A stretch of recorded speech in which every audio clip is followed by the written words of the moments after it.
Good evening, everybody, and welcome to the final round and for the final time for this year's ASR Supercars Championship.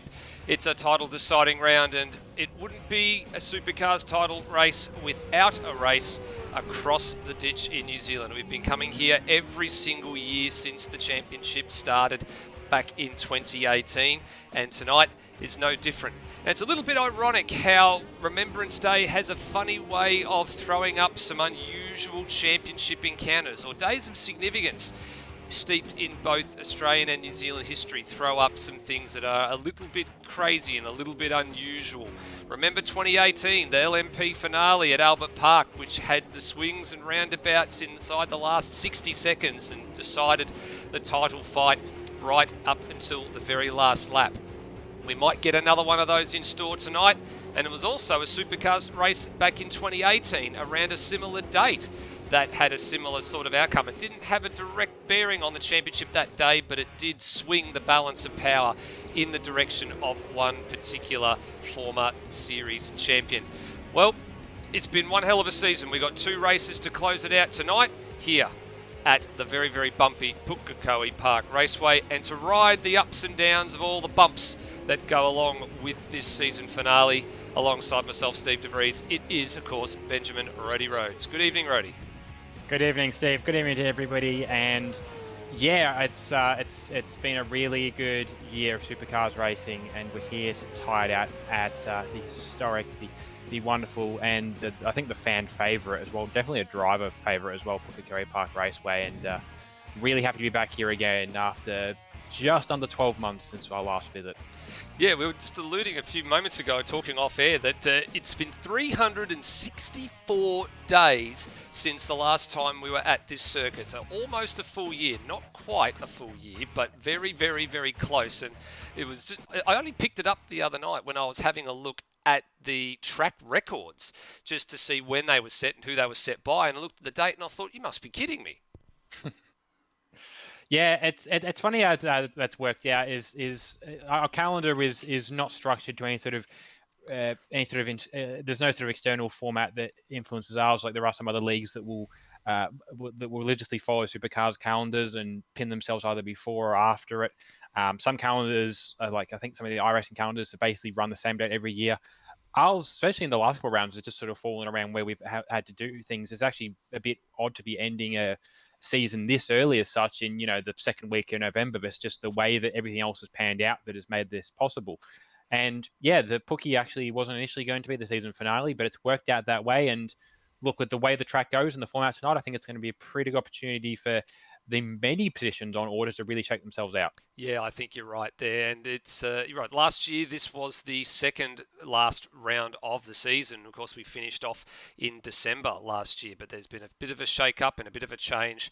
Unfortunately, forced a bit earlier in the season, about halfway through the year, about July, August sort of area.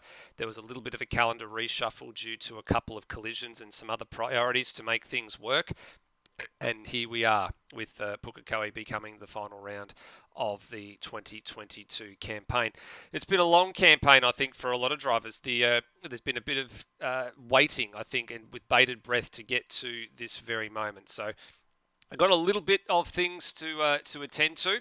We'll start with, I wouldn't say it's the equally as important as the Drivers' Championship, but we're going to start with the team standings coming into tonight. Let's have a look at how this sits right now. So coming into tonight, 10 of the 11 rounds have been completed up to this point. Of course, the team on top of the standings, you can see right there, is CRE Race Engineering. Now, they had a pretty good round last time out at the Gold Coast, just by virtue of the fact that there was some poor performances for Lewis Wedding, and also Brendan Ross with the non-finish is the most key piece of the puzzle to take out of that one. So the gap at the top it's not insurmountable, but it does require a lot to go the way of Pixel Sim Sports. Now, Brendan Ross is away tonight, so there is a substitute driver in that car, but it will take a fair bit of effort for that to be overhauled.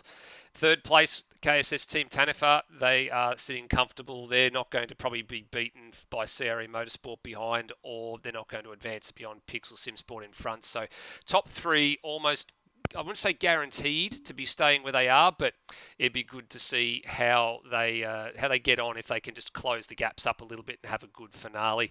The really interesting point is a bit further down the table. You've got Anson Motorsport and PBF Race Engineering, the two single car teams that are trying to overhaul each other. And then you've got the Luke McHugh Racing by CRE and the All Australian Races Ford team represented by one driver each tonight. And those two are fairly close as well, Rody.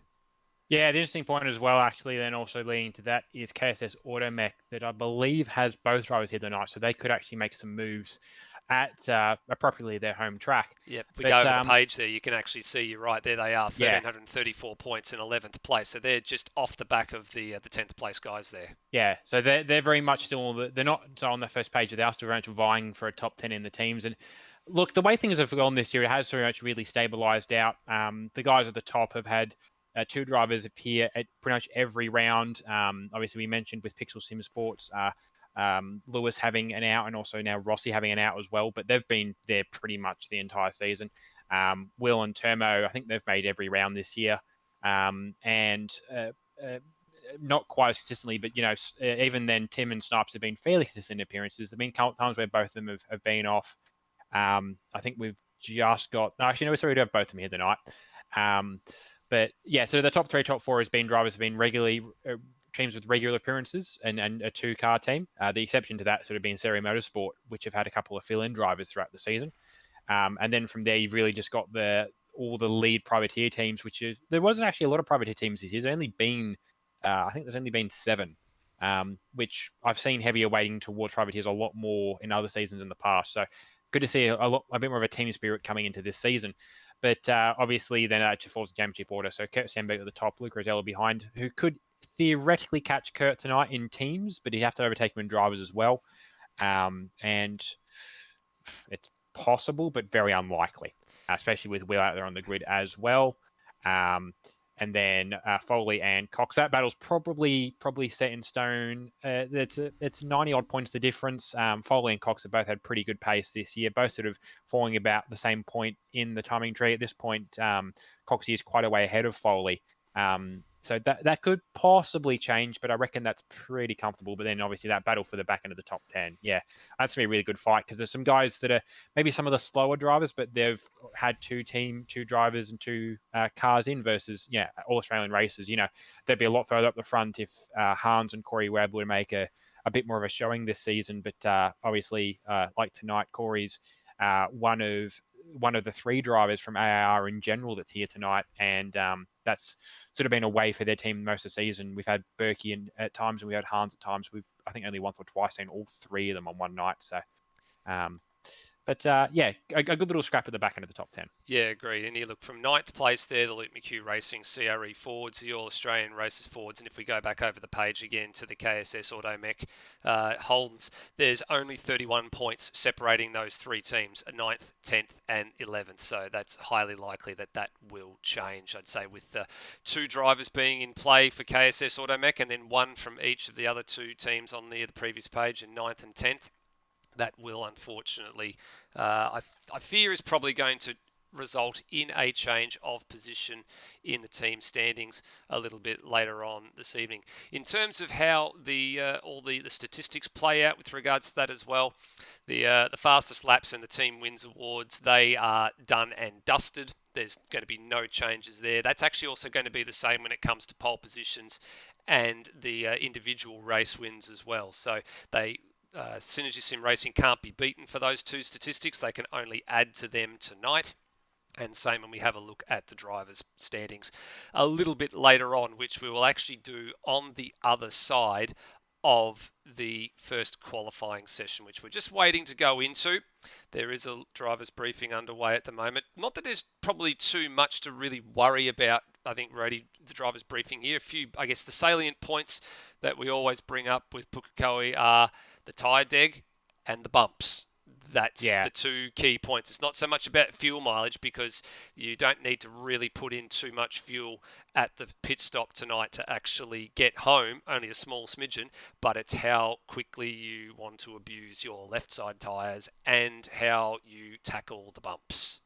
Exactly. Although, to be fair, I was listening to a couple of drivers earlier talking about setups and strategies. And I believe it is possible with a hard tie to consider a no stop if your fuel usage is at a set amount, or maybe it's hard on one. I can't quite remember.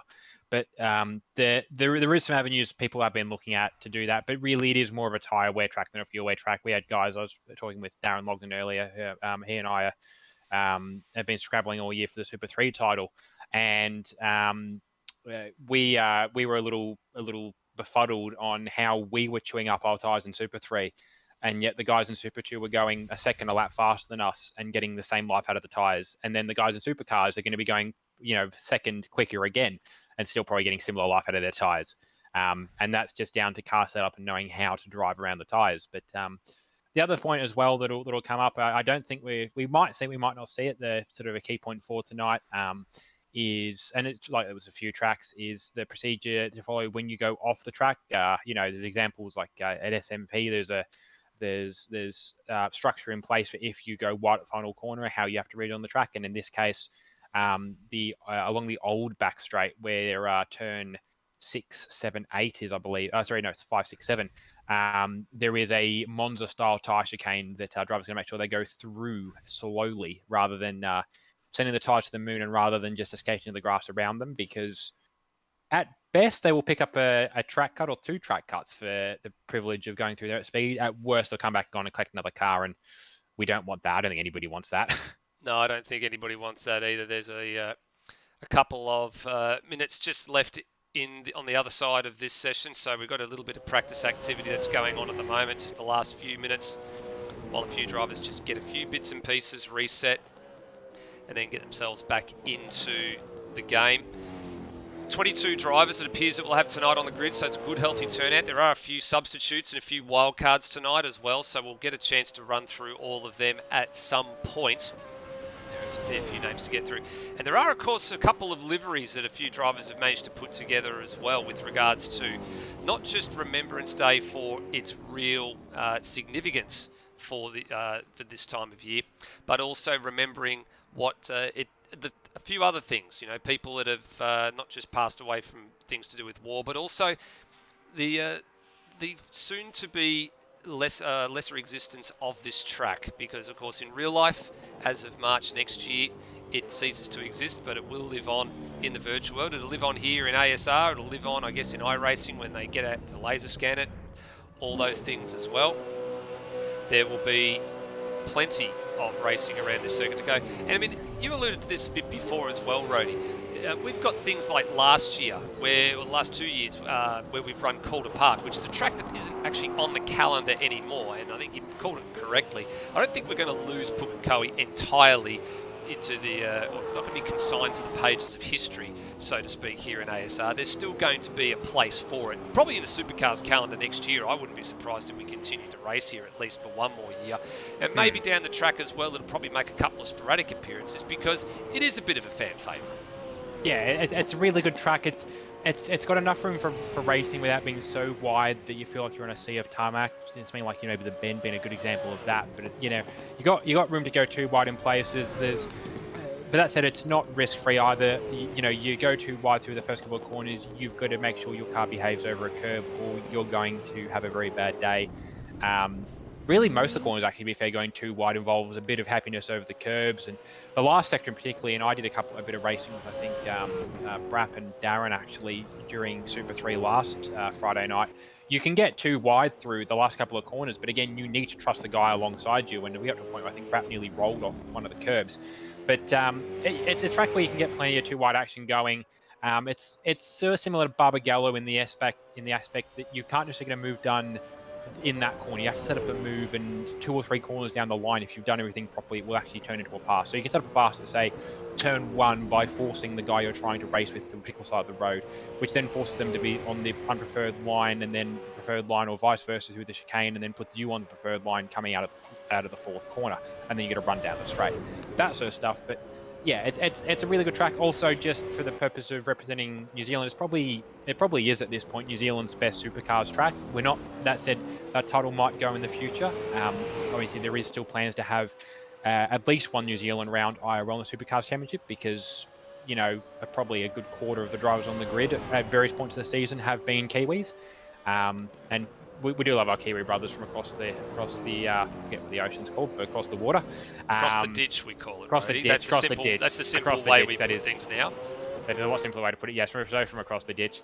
And even if whether something like Hamilton returns again next year, or if maybe we have a look at what they're doing IRL. I know there's been talks with a few tracks. I think most of them being Tony Quinn tracks, which makes sense because he's got a lot of Kiwi tracks. But there's talks about what would succeed Pukekohe IRL, and whether we add that to the calendar. I'm up for more New Zealand tracks. It's they've got a different style of track in New Zealand, which is a good variety to sort of some of the stuff we get. And it's nothing against the street circuit, but it is nicer doing a permanent circuit than a street circuit, because street circuits can produce really good racing, but you feel like they have a very have a type of racing they manufacture, and it isn't always the cleanest. So, but yeah, absolutely, it is a shame to see Pookie gone, and I'm happy that some of the Kiwis have actually had a chance to drive at IRL, or will get a chance to drive at IRL before it closes. But it does not mean that its future is any less uncertain than it was coming into this year in ASR. That's right. Well, clock has gone 0 here at the end of practice, so there'll be a few drivers just to see the checkered flag, pull themselves over and finish off their laps that they're up to at the moment. There's, I guess, a little bit of sadness when the series ends. I guess the way that it does, it's the last round. Everybody sort of knew that it was coming, and of course there is the big title fight that we're going to be talking about on the other side of the qualifying session. And I think we're just getting the last few drivers just to cross the line now, so all the laps are pretty much done. Everybody's getting ready to head back and get ready to head into qualifying. So it's only 2 more of these sessions left, 2 more qualifying sessions and 2 more races. That's all that remains in this year's championship to settle teams and drivers' standings. Now, you will notice, of course, that being Remembrance Day, we have got the little poppy up in the top right-hand corner, and we do like to pay our respects to all the those that have sacrificed and given their lives for us, both Australian and New Zealanders, in war, and we do say lest we forget. We won't be playing the last post, unfortunately, tonight. The last time we did that back in 2018, we actually got a copyright strike on this channel, so we won't be doing that again. But we do acknowledge the fact that a lot of people did make quite a large sacrifice for us. 104 years ago today is when the guns fell silent on the Western Front, and it's you've got to go over to some parts of the country and experience that sort of stuff to see what it's like for real.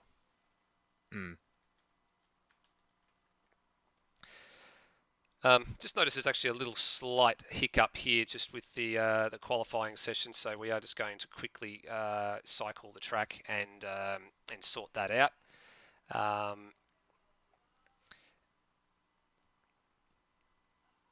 And also, I think there might have been a second driver of one particular nature that was in the session that shouldn't have been there. I was looking to see there was actually an extra NZ Snipes account for him that was in there as well. So they were all referring to as an imposter, but they've sorted that out.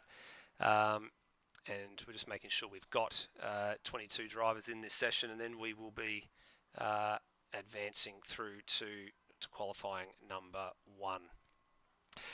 Who's your money on for pole, Rody? Where is it? Where are we going? It's probably I think it's hard to go past Luke Rosella. He's taken the lion's share of poles so far this year. I expect him to be right up there. Maybe Kurt Stenberg if he can get a bit of a wriggle on, but hard to go past the man who currently holds a qualifying track record. Yeah, I think I didn't actually get a good look in practice times. I think Tim Red was up there as well, and I would like to see. It would be nice for a Kiwi to snatch a pole tonight, if at any round. But yeah, look, Luke when he has been present, he's been right on the money, and even probably really past where the money is. The sort of favourite you get where you actually lose money by betting on them. When it comes to getting the 1 lap pace out of a supercar. No, he's had some really good pace. He's had it tonight, so I wouldn't be surprised. I did actually, just in the break we've got, I do want to make mention, and we, as per usual, we are keeping an eye on the live chat. So good to see Rossi is in there. He's wishing for a 2017 Newcastle, which would be an interesting way to finish the season.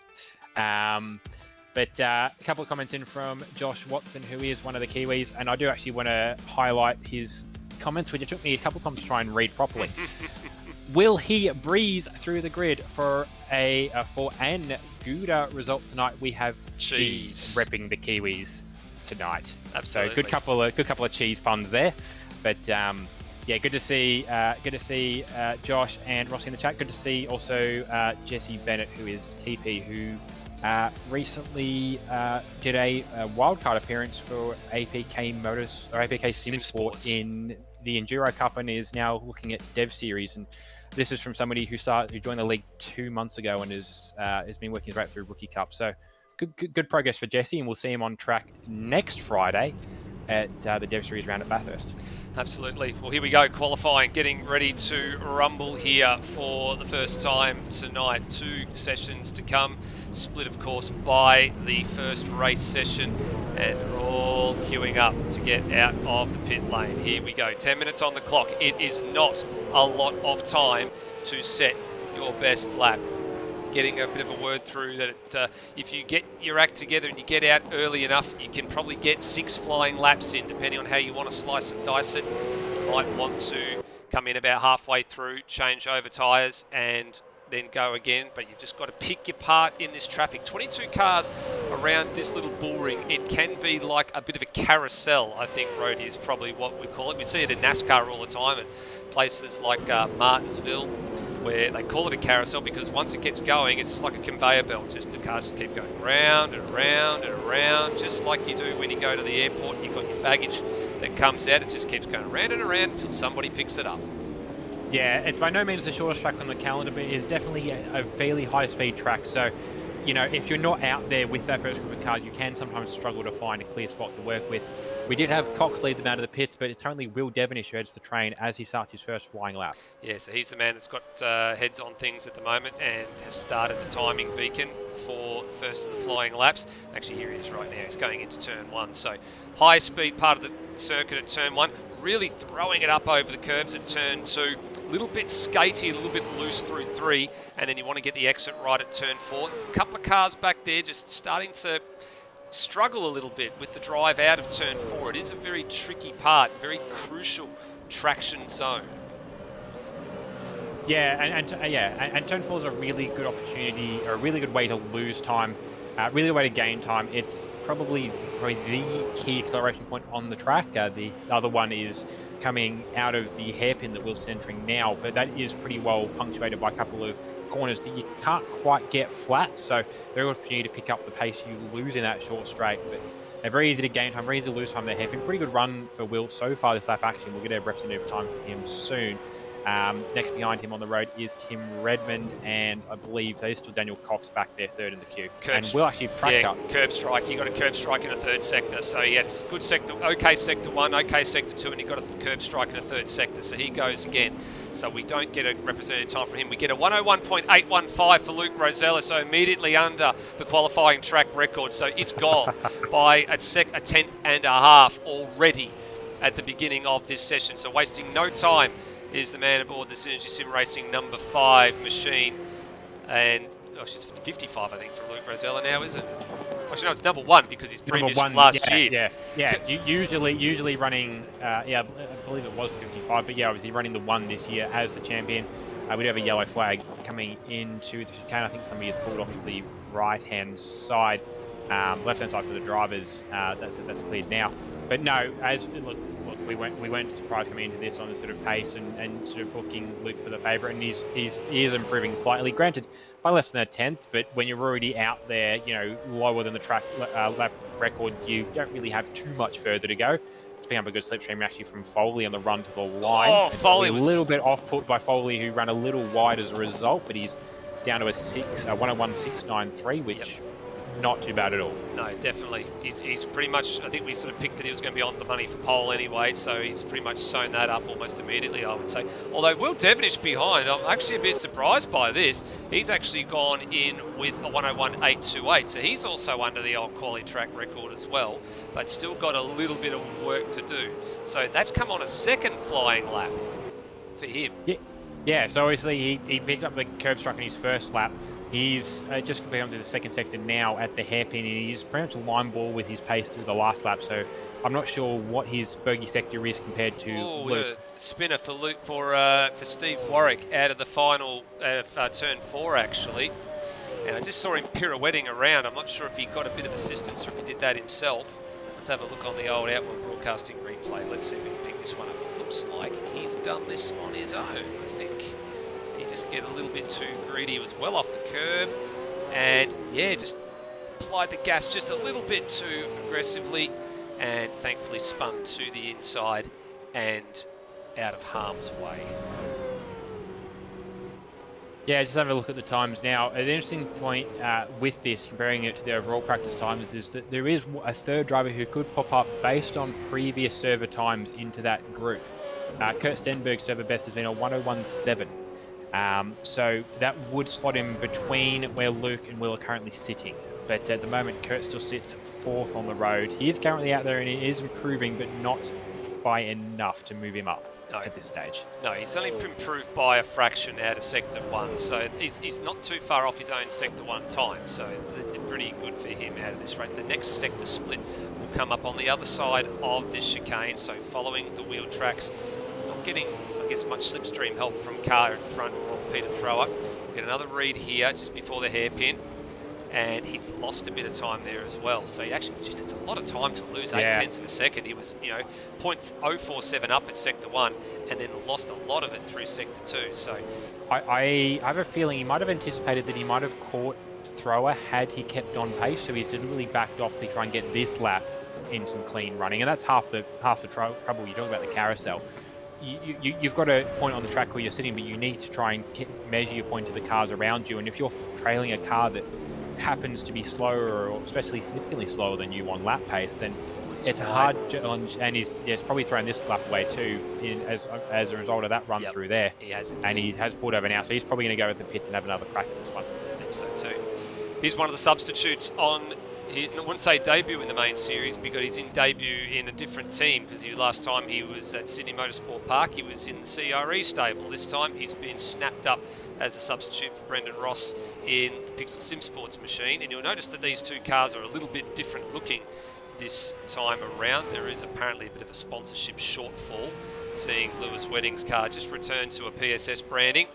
Bailey Hall was very quick in a practice session. He's moved up a little bit here into a 3-1, but his best time, he did a 2-4 in the early practice session as well, and I don't know where he would have pulled that out from, but if he does that again, he's going to be in the top 4 rows. He's going to be about row 3 or 4 if he can manage to get it. And that's really good pace for Bailey. We did, and he actually just put out this lap. He came into the series, and he's after his performance in Dev Series, and especially his it took him 2 rounds to be vying for top 5s and podiums overall, even when he was still a Super 3 runner. He's got into the back half of Super 2, and he's right at the pointy end. He hasn't really brought into the championship this year by virtue of starting late, but he's definitely running up there at the front with Zach, with Lockie, with Higo. But yeah, the pace tonight is a bit of a surprise, and it's an interesting one because in the Dev Series, where you can run a 6, he has been running a 6, which is why his pace was a bit of a polar opposite to what we used to see in Dev Series when he ran at Sydney. But he's put the time in, put the work in, it seems, for tonight. And look, based on that time in practice, I don't know whether that was a fluke or whether that was just getting the right sectors together. But yeah, you're right. If he can get something like that, even something to that degree, he's definitely top 10 and definitely looking at the top 4 rows of the grid. Absolutely. He's just gone back to the pits to try and bolt on another set of tyres and see if he can get out there for another lap, maybe 2. He'll have to work pretty hard to get the second lap in. There's a lot of cars out there on track at the moment. Just 2 cars not on track at the moment. I can see Luke Rosella traversing the pit lane. Termo is the only one currently sitting stationary in the garage. There's a few drivers coming to the lane that may have given up the ghost here as well. And what are you keeping an eye on there, Rody? We've got a fair bit of activity going on at the moment. He's clearly having a crack if he's just gone better. Well, he's gone better, but I think he'll track out in the process. Dane Liccardo nearly rolled it coming out of turn 2-3. He got right up on 2 wheels. He clobbered the curb at turn 3 something incredible. Popped it up to the 2 wheels. You can sort of see the point where the car was thinking about it, and then he's had to steer out of the turn forward to bring it back down. Well, we didn't get a really good angle on the replay of that one, actually, so it looks like it might have been a bit of a glitch on my side for that one, though, but I'll take your word for it. You did see him really clout the curb there as well. I'm wondering, is that just the logo? Looking at his car, the livery that he's actually got on the car this weekend, I'm actually not sure if that's actually by design or if that's just a result of some damage or something. It looks like the car's actually damaged. Yeah, no, that is intentional design. He's brought out not only the black race tape, he's also brought out the very nice white grey race tape. And there's a whole bunch of scratches and damage. I'm not sure whether he's pre-damaging it so that there's been a thing with race cars that you never take the nice nose cone out in your Formula car because that's the one you'll damage. So maybe he's following that logic where he's going to scratch all his body panels beforehand so he doesn't have to do it come the race session. But yeah, different approach, but I like it. I've seen people do dirty liveries before and it's along the same vein. Yeah. Okay, so here we go. So Brenton Foley's going to be the last man to just get across the line, start a flying lap. So here we go. Zach Brown, who's one of the wild cards. Does he improve or does he stay where he is? It looks like he stays where he is. So too Lewis Wedding, so too Nathan Higginson. No real adjustments there. It was a PB for Higginson that time around. Next man we're looking at, here he comes, Cam Rutledge. Down in 20th place for Cam Rutledge. Can he improve? Up to 17th. Isn't terrible. No, good start. Stenberg's out. Stenberg won't improve. I'm just keeping an eye on him. He's actually just had a moment coming through the chicane, so he's done. He won't improve his time. Rosella, he doesn't improve. Neither does Will Devonish. He's just coasting to the line there, so that's him done. There's not really any late improvements in the piece here as well. I'm just keeping an eye on things. Lockie Locke's coming to the line. Braxton Stancliffe, he's 18th at the moment. And he's moved up the order. I think he's moved up to 12th. Up to 12th, yeah. That was a really good run for Braxton as well. And Foley, and the last lap for Foley was good enough to launch him up to 11th. Very good. So Brenton Foley makes a late move and gains about 3 or 4 spots in the process. And he'll need that in that team's championship and really the drivers' championship battle he's got going with Coxie at the moment.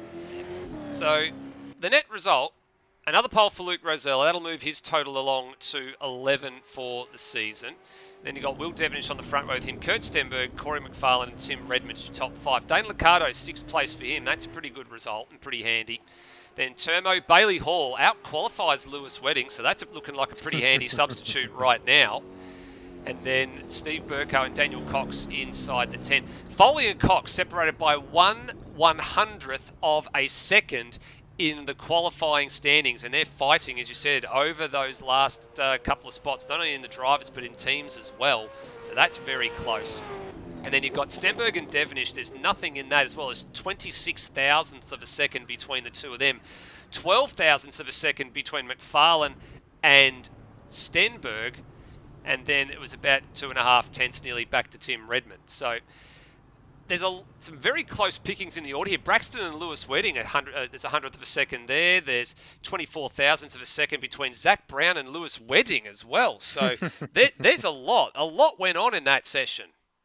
Yeah, there's a really, really well tightly bunched mid-pack. And look, if that reflects to race pace, and it also depends on what strategy people go for as to whether they'll actually fall against each other sort of really in the first few laps. If you're running the hard tyre, you can run longer, but you're going to be off on the pace versus the softs, where if your setup allows you and your strategy allows you to push on the softs, you're going to clear out.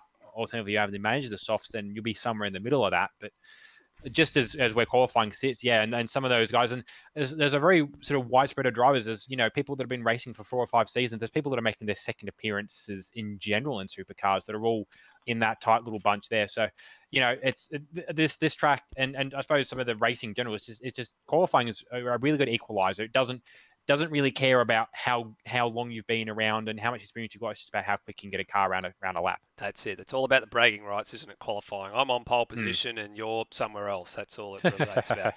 Well, while we have a bit of a moment here, we've got 5 minutes with the warm-up session that's about to undertake here, and I think a few drivers are going to sort out a couple of things.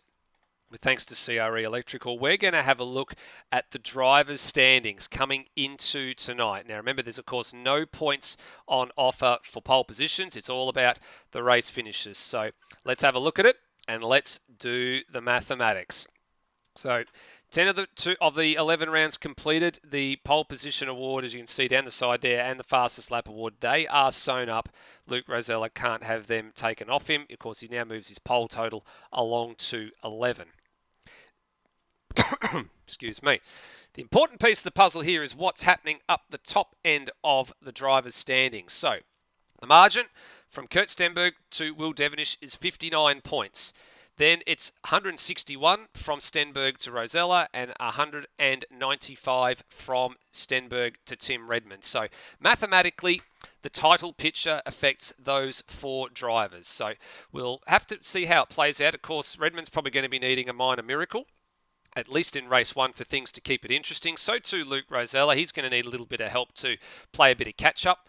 But we're going to be doing some mathematics probably more so as the second race goes on, so we can give you an idea of how the championship picture sits and what's required of different people. Essentially, the math pretty much just says as long as Kurt Stenberg follows Will Devonish home by about a position or 2 in each race, he'll do enough to secure another title. So Will needs a little bit more help than just, Stenny being right behind him, or maybe, 2 steps behind him. He needs to be 3 or 4 steps behind him in each of the races for it to really change or swing the balance of power. We get to Brendan Ross, who of course is not here tonight, so he's unfortunately going to slide a little bit further down the order.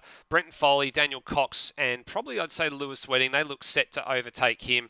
And then Termo, with some good results, could make it fairly interesting for Brendan Ross, which would be sad for Rossi because he's had a pretty good campaign to date.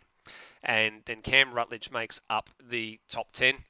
We go over the page and we have a look at the balance. So this is the first time we've actually done this for this particular season. Have a look a bit further down the order. You've got Liccardo and Burko, who of course are sharing a car in the Enduro Cup race next weekend, which of course is Bathurst. We'll have a bit more to say about that later on in the night. And there's definitely a few other positions that can change hands tonight as well. Lockie Burke, he's not here, so there'll be a few drivers looking to leapfrog over him as well. Some great battles a bit further down the order. Higginson, Steve Warwick and Cheese, all very, very close together. Braxton Stancliffe, he's looking to maybe try and make a move and see if he can jump up a bit further, a bit closer to Lockie Lock. And Corey McFarlane, who's missed a handful of rounds here and there, he's got a bit of work to do as well. He can probably still get close to that 1,000 point mark. It's going to take a bit of effort for him to overhaul that there, though. But Rhodey, it's been an interesting season. I guess we return to the top 10 in the standings in the championship. We've had about 3 drivers have enjoyed a stint at the top of the point standings this year in Devonish, Rosella and Stenberg, but only one can win it. Absolutely, and it's a nice position to be in. Not only the top 2 is, as you said, mathematically top 4. Realistically, though, the way these guys have raced this year, I see it as really being a battle for first, a battle for third. But it's nice, and we don't always get it. It's nice to have a championship that goes down to the final round. Technically, all 3 tiers are going down to the final round mathematically this year. But realistically, in terms of what we see on an average given race day, Supercars is the only one that's actually close enough to that for an effect to be felt by how tonight's race plays into the championship itself. But yeah, a good little battle with Kurt and Will, obviously, for the top step of the podium. Will he's always been the bridesmaid in the championship running in ASR Supercars. He's played second fiddle to Foley and I think Boki even to a degree in 2019. 2020 was Kurt Stenberg's year, and 2021 was Rosella's. It's very much like it could happen this year for Will, but if it doesn't, that's just another year for Will being second fiddle, and I don't think he's enjoying that too much. So he's going to do something, he's going to do what he can to try and fix that tonight. Yeah. And then going down from there, Luke Rosella, Tim Redmond, probably going to lean Luke's way. With Luke and Tim both present tonight. Tim's had some really good pace as well, but we saw from qualifying where Luke's pace is at, and Luke's got a good group of people behind him. Kurt Stenberg's in there helping with setups. Corey is as well.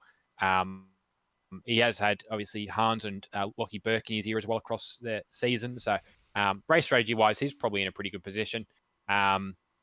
The interesting ones go back to sort of, as we mentioned, how many guys can get past Rossi. Probably the three you mentioned, Foley, Cox, and I reckon Lewis will get past him as well. There's only 100 something points the difference. And yeah, it's pretty easy to 100 odd points ahead of somebody who's not racing at all. And then, the battle's sort of falling a little further down. Tomo and Cam Rutledge. Bit of a separation there. But then, leading into another one that might have something play out potentially, depending on how the night goes. Dane, when he's been on the money, has been quicker than Steve this season, but he hasn't always been on the money. And he has actually, I think he has got the most penalty points of a driver in, not the most, but, not the most, but definitely the most of the full-time drivers, penalty points wise, which is sort of what's hampered him back. He would be a lot closer to a battle with Cam Rutledge if not for those penalty points. That could still be some changes there, but the really main paths to watch out for, and we'll keep we'll do some live updates for them as we get into race 2, is the battle for first, the battle for third, and sort of where everything past that falls out. Sort of really eighth is sort of the last spot we expect to see changing tonight. Yeah, correct. So there'll be a couple of positions in the back half of the top part of the standings, inside that sort of 11th to 20th we're looking at there, and there will be a bit of movement inside the top 10. So we'll do our best to keep you updated as the night goes on, and we'll see how that all ends up. So that's where the point standings are. You've seen it now for the drivers. You've also seen it for the teams, how that all comes into tonight.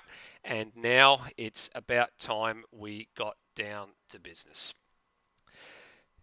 28 laps will be on the board tonight for each of the two races.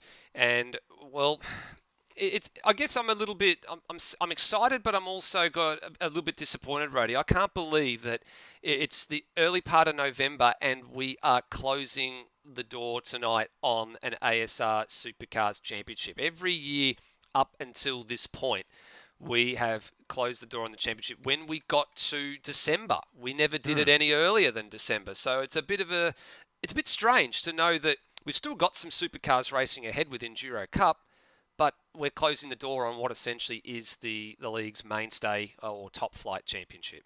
Yeah, but it does give the opportunity for some guys. It has been obviously the last few years the way they played out. Having time off from even sim racing over summer maybe hasn't been an option where everyone's just doing stuck at home. Coming into this year is really the first year where doors are open again. You can go out and live life, and especially from the point of view of the admin team. I know a lot of the guys in the admin team have sort of been stuck indoors or stuck in admin role for the past 2 or 3 years, essentially without a break. So, a big opportunity for not only the drivers to get out and do something else for a couple of months, but for us to get out and actually not look at screens and databases and stewards stuff and development stuff and whatnot for a month or two. Also, good opportunity for all of us to catch up because it's been a few years since we've done that. Absolutely. We've got our grid just sort of getting ready, and everybody I think is on the track now as the timer counts down. So it's a short lap. So Roddy will roll through your starting grid for race 1 tonight. Yeah, so starting from pole is Luke Rosella, the quickest driver on the grid this season. He just hasn't had the attendance to back it up, but starting from pole, again, really helping to pad those stats out as he tries to have a run at an unlikely championship win tonight. More likely, though, alongside him is Will Devonish for Serious Engineering. They're really tied up with the team's championship. He'd like to have the Drivers' Championship to go with it. He's going to do his best to drive away from the man behind him in third, which is Kurt Stenberg for Trans-Tasman Racing. Starting from fourth is Corey McFarlane, the only AAR driver here tonight, with Tim Redmond behind him in fifth. He's the quickest of the Kiwis in qualifying. Sixth is Dane Liccardo in the pre-damaged number 35 Commodore. He's had a pretty good run tonight, and he is looking to get a podium at some point this year, so this is his last chance in Supercars. Tomo is starting from 7th. Bailey Hall starting from 8th in the Brendan Ross 444 Pickle Sim Sports Commodore, with Steve Burko in 9th, with Daniel Cox alongside him in 10th. 11th is Brenton Foley with Lockie Lock starting out of 12th position. 13th is Braxton Stancliffe, we can see Braxton back again, with Lewis Wedding out of 14th. They'll have a good scrap. Zach Brown starting out of 15th in the Remember One Middies Racing guest car. with Nathan Higginson out of 16th. 17th is Steve Roy. Good to see Steve back on the grid as well, with Cam Rutledge starting out of 18th. NZ Snipes starting out of 19th, with Peter Thrower out of 20th. A little cluster of Kiwis here. And it continues with Cheese starting out of 21st. And Reese McGillivray will be starting from 22nd out of, with the Truck Assist Racing Mustang out of Dev Series as well, one of the other guest drivers tonight.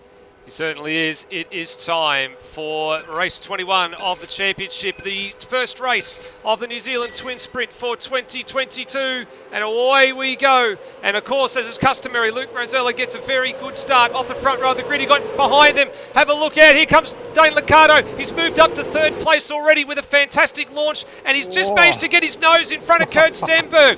What a great launch from 6th place for Dane Liccardo. 3 spots in a matter of a corner and a half.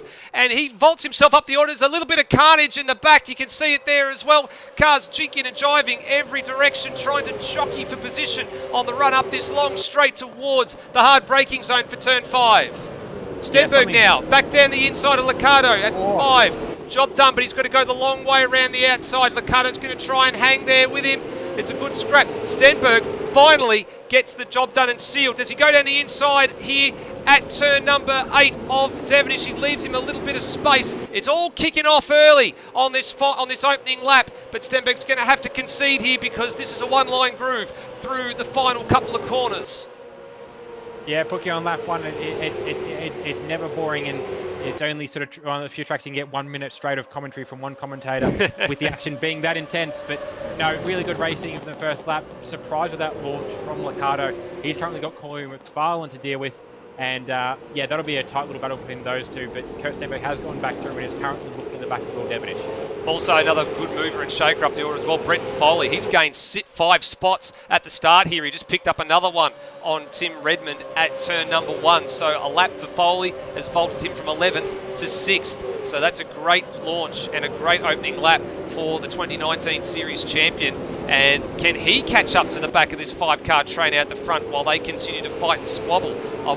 If I'm a betting man, I wouldn't bet on it, but I'd also like to see a really interesting scrap out the front here, because this is a manic opening lap to the beginning of the 21st race of the championship. We've got Redmond around the back. There's major carnage in the back. Redmond's around. Lockie Locke's just gone past there as well. What happened to Redmond? He got absolutely poleaxed and an early safety car. So this is key. What happens here? What on earth happened to Tim Redmond? Something went down at the hairpin. Yeah. Let's have a look on the replay. So he was tucked in here behind Bailey Hall. He went for a move, 3 into 1, sort of doesn't go. Cox with a half-hearted lunge. And he's gotten into the back of Redmond as well, wetting into him. There was Higginson caught up, and then they went every which way but loose to try and avoid him. So that's a little bit awkward. I think Daniel Cox might be potentially in a little bit of strife for that one there. That'll definitely be looked at post-race. But that's a very early reprieve for the front group of cars. Now there's some early stops happening here as well. So of course most of these cars have got damage. So Wedding, Redmond, Rutledge, Thrower and Cheese, who are all caught up in that sort of incident, no surprises, have decided to tour the lane and get some repairs done and possibly get their stops out the way. Yeah, I think a few drivers may be looking at it. Depends on the strategy. If they are looking to run a single or a no-stop hard tyre run and just pick up fuel, they might have burnt enough in the first 2 laps to make the strategy work. But even then, like, if your pace puts you down the back, you're probably not too bad off. But for Tim, at least an example, he's got a pretty good fight. Like, he's going to be, safety cars helped him, put him on the back of the queue. Have a look at this. Have a look at this. Devonish pulled the trigger and Rosella and Stenberg went with him. They're mirroring whatever Devonish does. So he was talking to me about maybe trying to pull a bit of a surprise out here. So there's a few drivers decided, you know what, we can actually get home from here. And I think some of the race stats I got a bit earlier on in the week, we're looking at possibly maybe a 28 to 30 litre fuel drop. So it's not much. You don't need to take the fuel on, but the issue is, do the tyres last? That's the real key question. Can the soft tyres last the distance? And we're seeing some interesting strategy moves as well. Obviously, those guys in We also got Zach Brown coming into the lane, as I believe NZ Snipes has done as well. So a lot of drivers getting their stops out the way early. As we see, they're coming back out of the lane. Will bleed back in ahead of Luke and Kurt. So I think maybe a shorter stop there for Will, actually. No, he'd actually taken the lead. We actually missed it while we were going back to take a look at what happened with the Tim Redmond incident. Will Devonish had actually made a pass for the lead. I didn't quite see what corner it was at, but he definitely did make a pass for the lead because he was the first car in the train behind the safety car.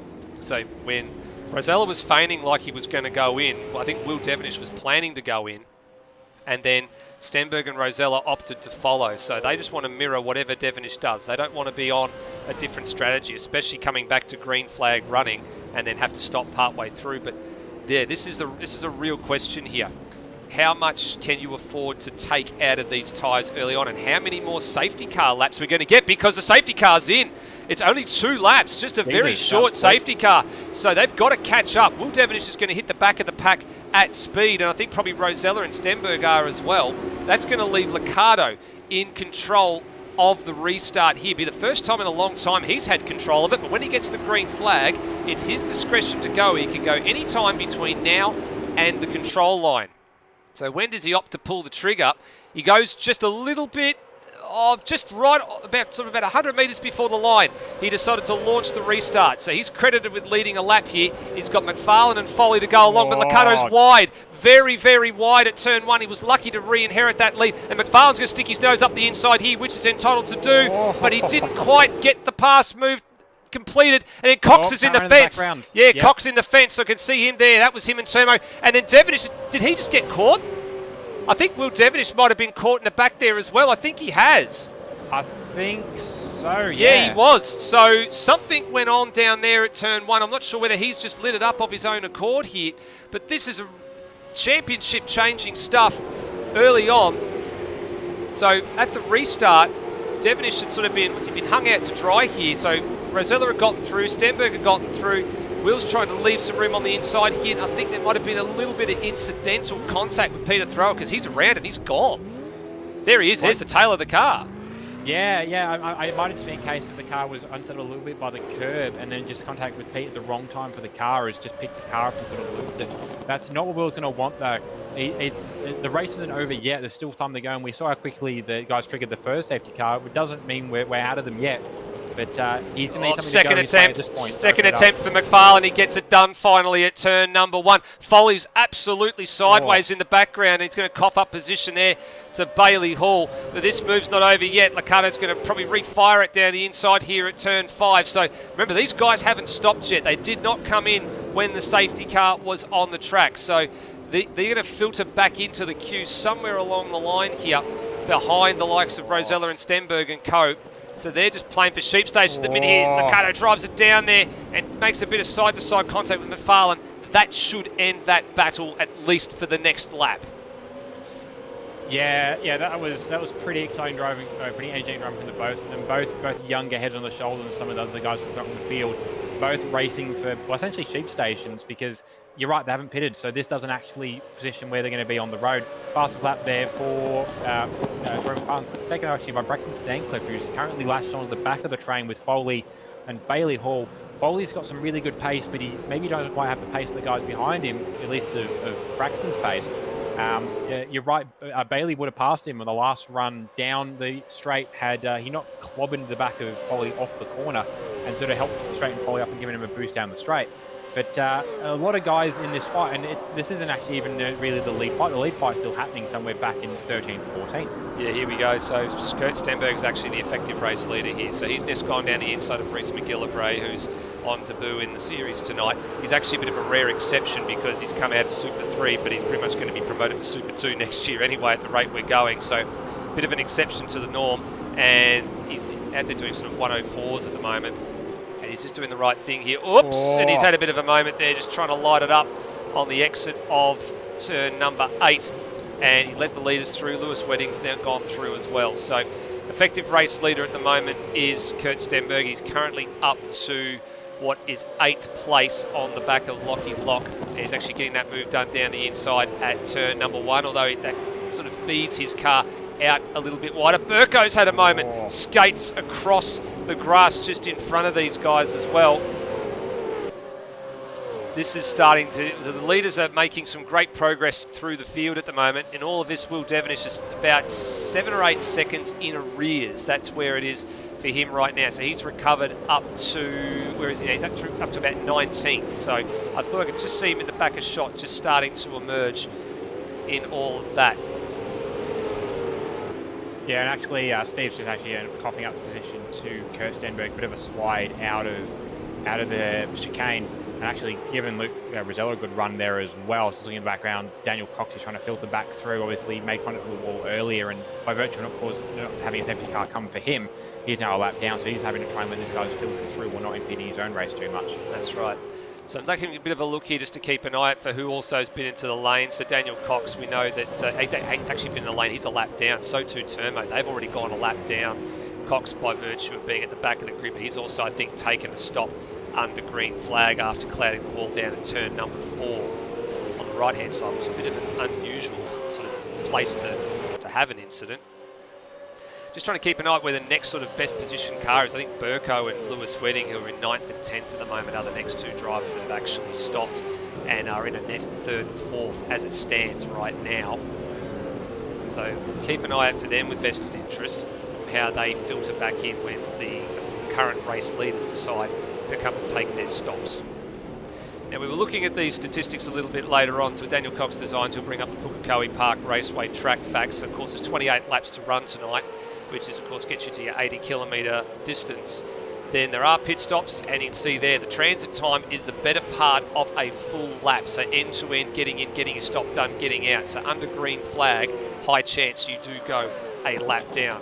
We don't expect anybody to use a hard tyre tonight. We expect to see the soft tyres coming into their own. And of course, we've already spoken about the bumps, but we've also spoken about the tyre abuse, particularly down the left-hand side of these supercars.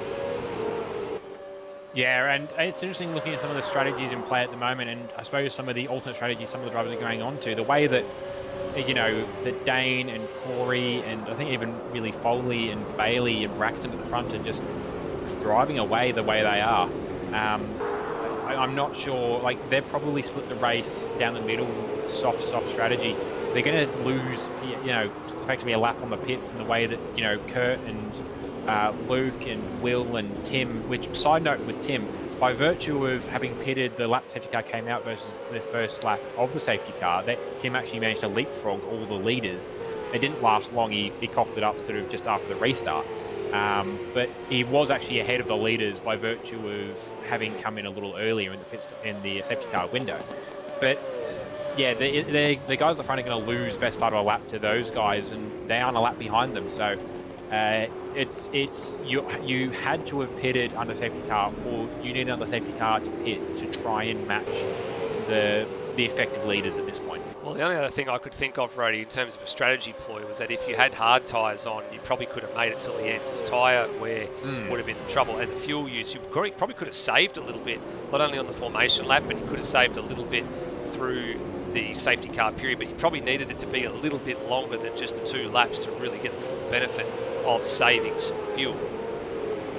Well, that was the other thing as well. I was quite happy for him to go for a couple of laps or 2, because I was happy to explain stuff like the fact that Tim had jumped the leaders under safety car during the safety car, and I was about to do that, and then safety car decided it had places to be. That's right. But yeah, that's the other thing for a couple of drivers as well. The guys that pitted late didn't actually get to the back of the train. It hasn't affected the likes of Stenberg and Rosella, who's coincidentally the latest to set the fastest lap of the race, 2:4, which isn't too bad at all.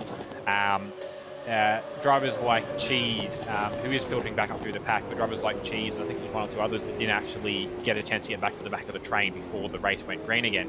And probably even maybe Termo was being caught out by that as well, some way or another, where he just wasn't to the back of the train, and then the race got going, and he obviously wasn't at the pace of the guys coming up to lap him. I've just noticed there's been a little bit of a drama for Higginson. He's had a moment at turn 4. He's not the first driver that's had a moment at turn 4. I'm just looking to try and pick him up here. We've actually stayed green. Just keep an eye on that battle there. There is Higginson just recovering after having a bit of an awkward moment down here at turn number 4. So he was actually tucked in behind Wedding. He's had a massive lock-up.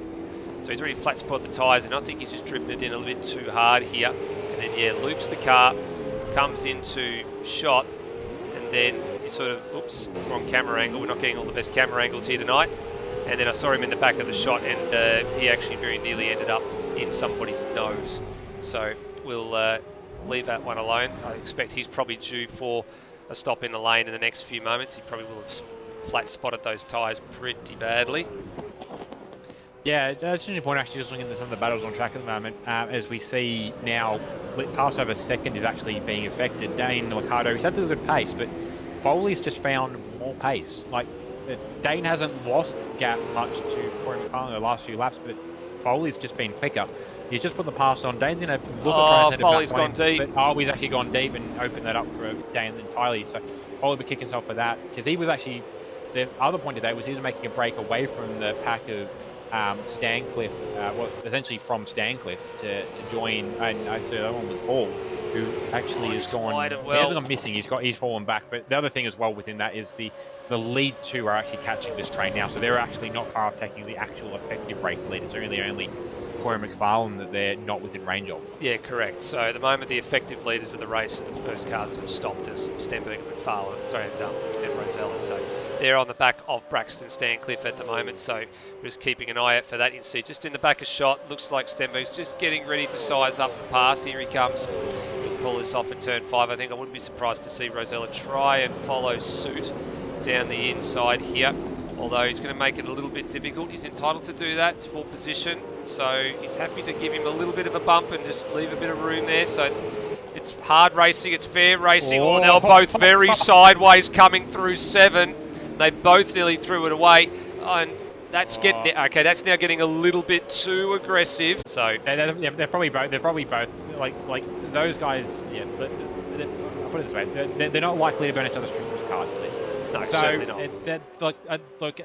To be fair, Luke was given 9/10 of the cars width, so he decided to return the favour. Ideally, we don't see it happen, but it's you race how you want to get raced, and it goes both ways. Yeah, I suppose you're right. We can probably look at it from that point of view, but then inevitably you'll have the person that ends up in the fence that is probably the poor unfortunate soul that's going to be upset on the other side of this one. So wouldn't be surprised to see a report in the steward's office from both of those two, but then they're probably just going to be told, get your boxing gloves, go out the back and slug it out. Pretty much, yeah. All right, a few pit stops starting to happen. Steve Vorrick's in the lane right now. Brenton Foley, I've just noticed, has made an appearance in the lane as well. So there's a few drivers starting to filter through. So this will start to clear the order up a little bit as the race goes on. And I had noticed Nathan Higginson had finally been through and taken his service. He's actually come back out in what's effectively 19th place. 6 positions down on his teammate Cheese, who's just going through the last couple of corners now. He's also yet to stop, if memory serves me correctly.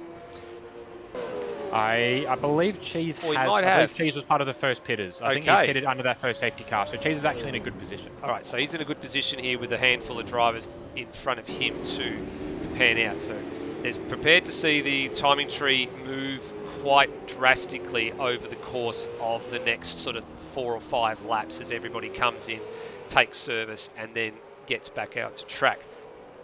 So race leader's Corey McFarlane, so he's going to be probably due a stop, I'd say, in maybe the next 3 or 4 laps. That's provided he can actually go. He's got a fair bit of fuel in the car. Tyres, I think it was a 3-4 that time around from McFarlane. So a little bit slower than his fastest lap, but I'm wondering whether or not he's now backing off and managing the pace here. Maybe he's going for a no stop now. Maybe he thinks he can get home from here. Be a bit of a gamble. With the pace he was pulling earlier, that would be it has to be on soft tyres. That'd be extremely out of the box approach. I mean, guys in Dev Series were struggling to get them to the last half this distance.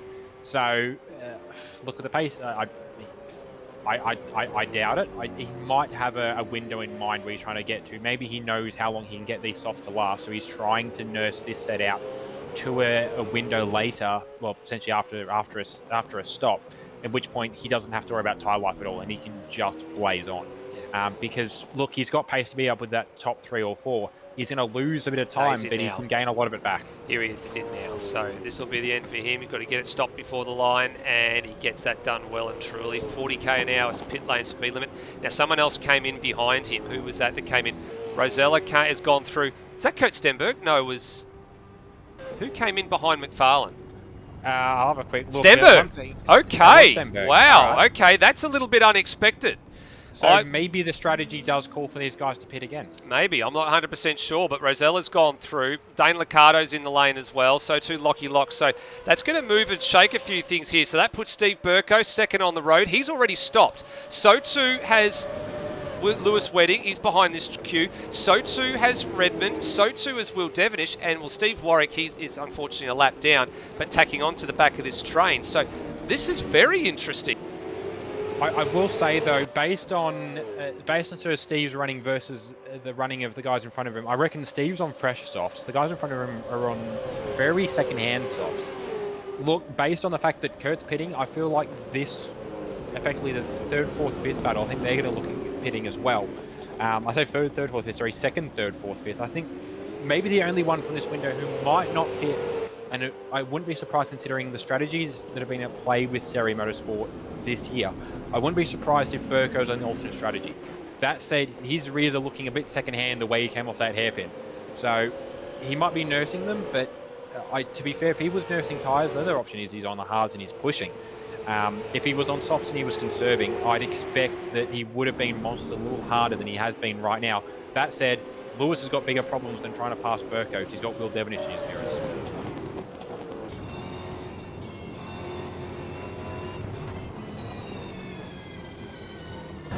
He's actually looking to make the pass, and he's actually just done it. Actually, he's opened the door for Tim Redmond by doing so. Yep, got it. So Devonish was entitled to a bit of space, and Wedding made it awfully difficult for him as well. Sorry, I just leant on the mute button for about halfway through the sentence there. I wasn't quite sure what was happening when you talked over the top of me.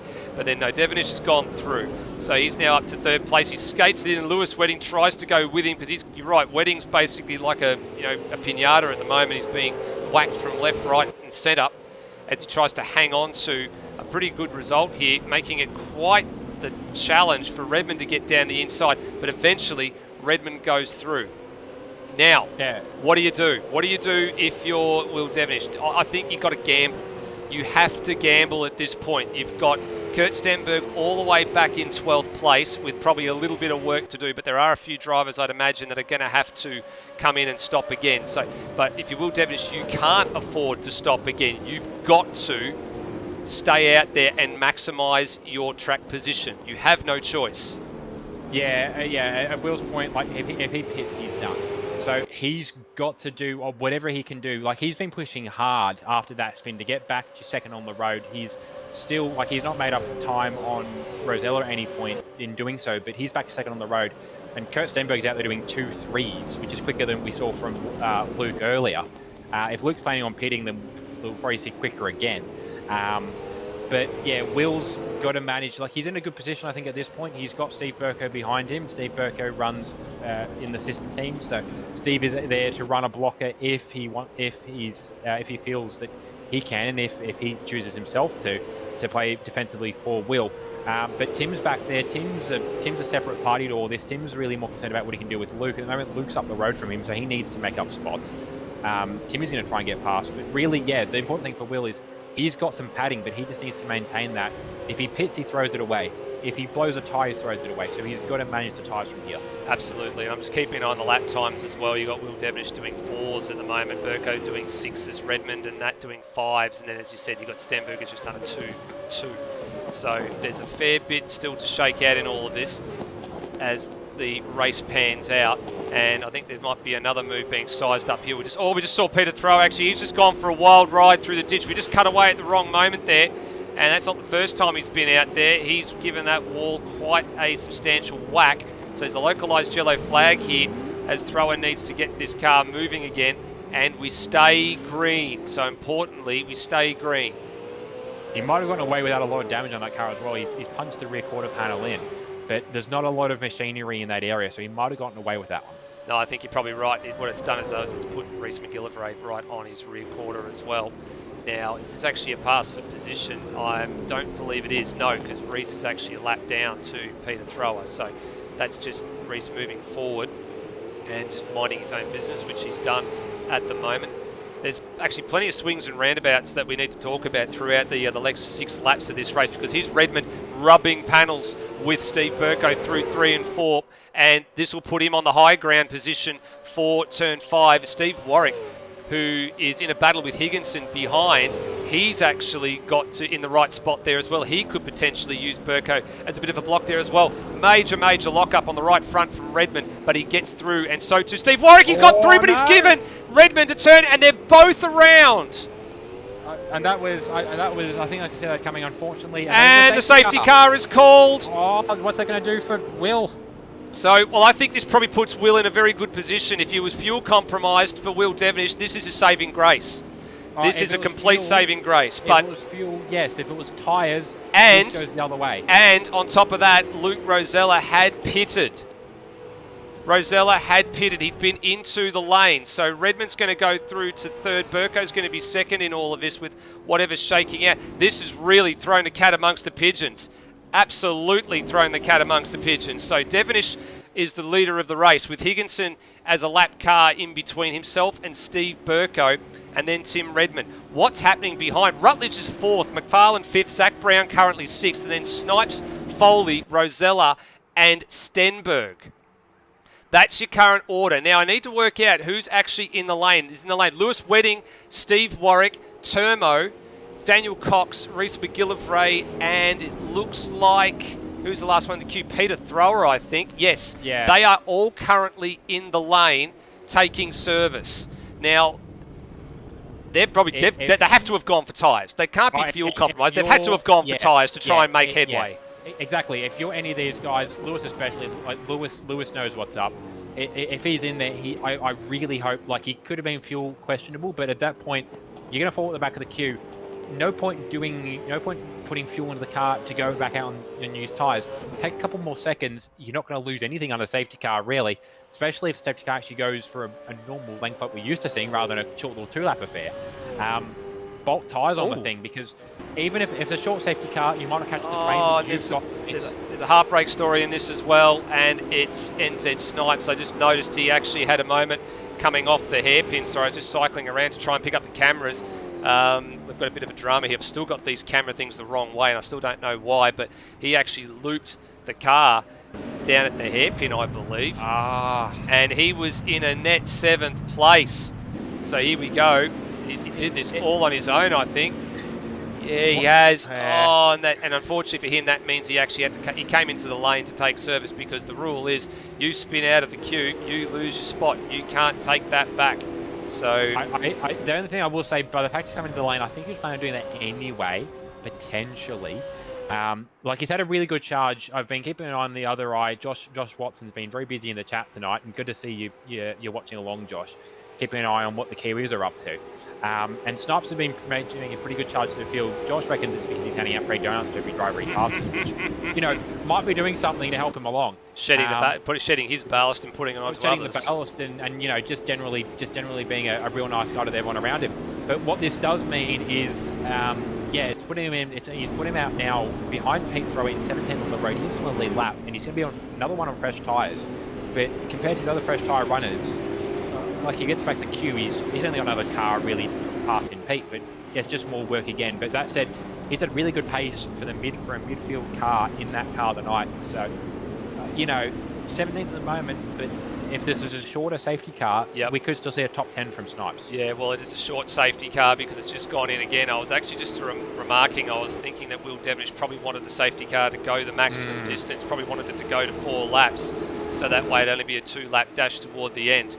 But this is where it really gets interesting. 4 laps to go, and the championship order very, very much mixed up and maligned here. So there is a race control issuing a penalty for Cheese here, so that will be just because of the out of position stuff, so that will be cleared. That will be sorted out. And Devonish bolts, and he goes, and he's got to bolt, he's got to try and make margin to insulate himself from a pair of soft tyre runners behind in Stenberg and Rosella. The other concern in this actually as well indirectly is Higginson, who probably is on soft tyres, and probably actually around Kurt Stenberg actually tied up in that as well.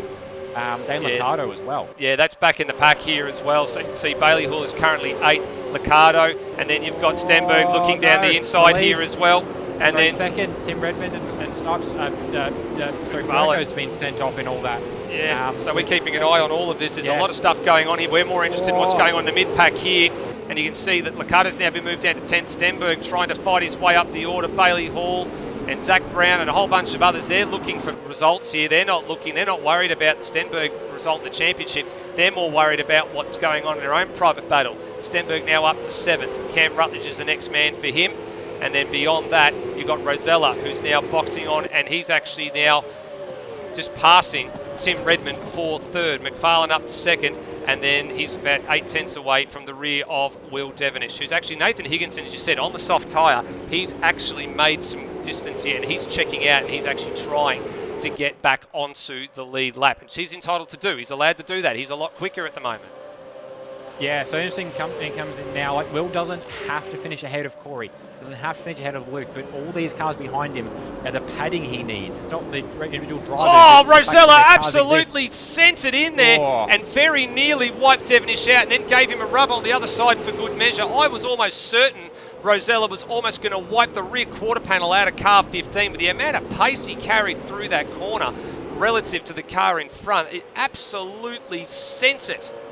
I thought Rosella had missed his brakes entirely, was just trying to avoid an accident, so I'm surprised he got that around the corner.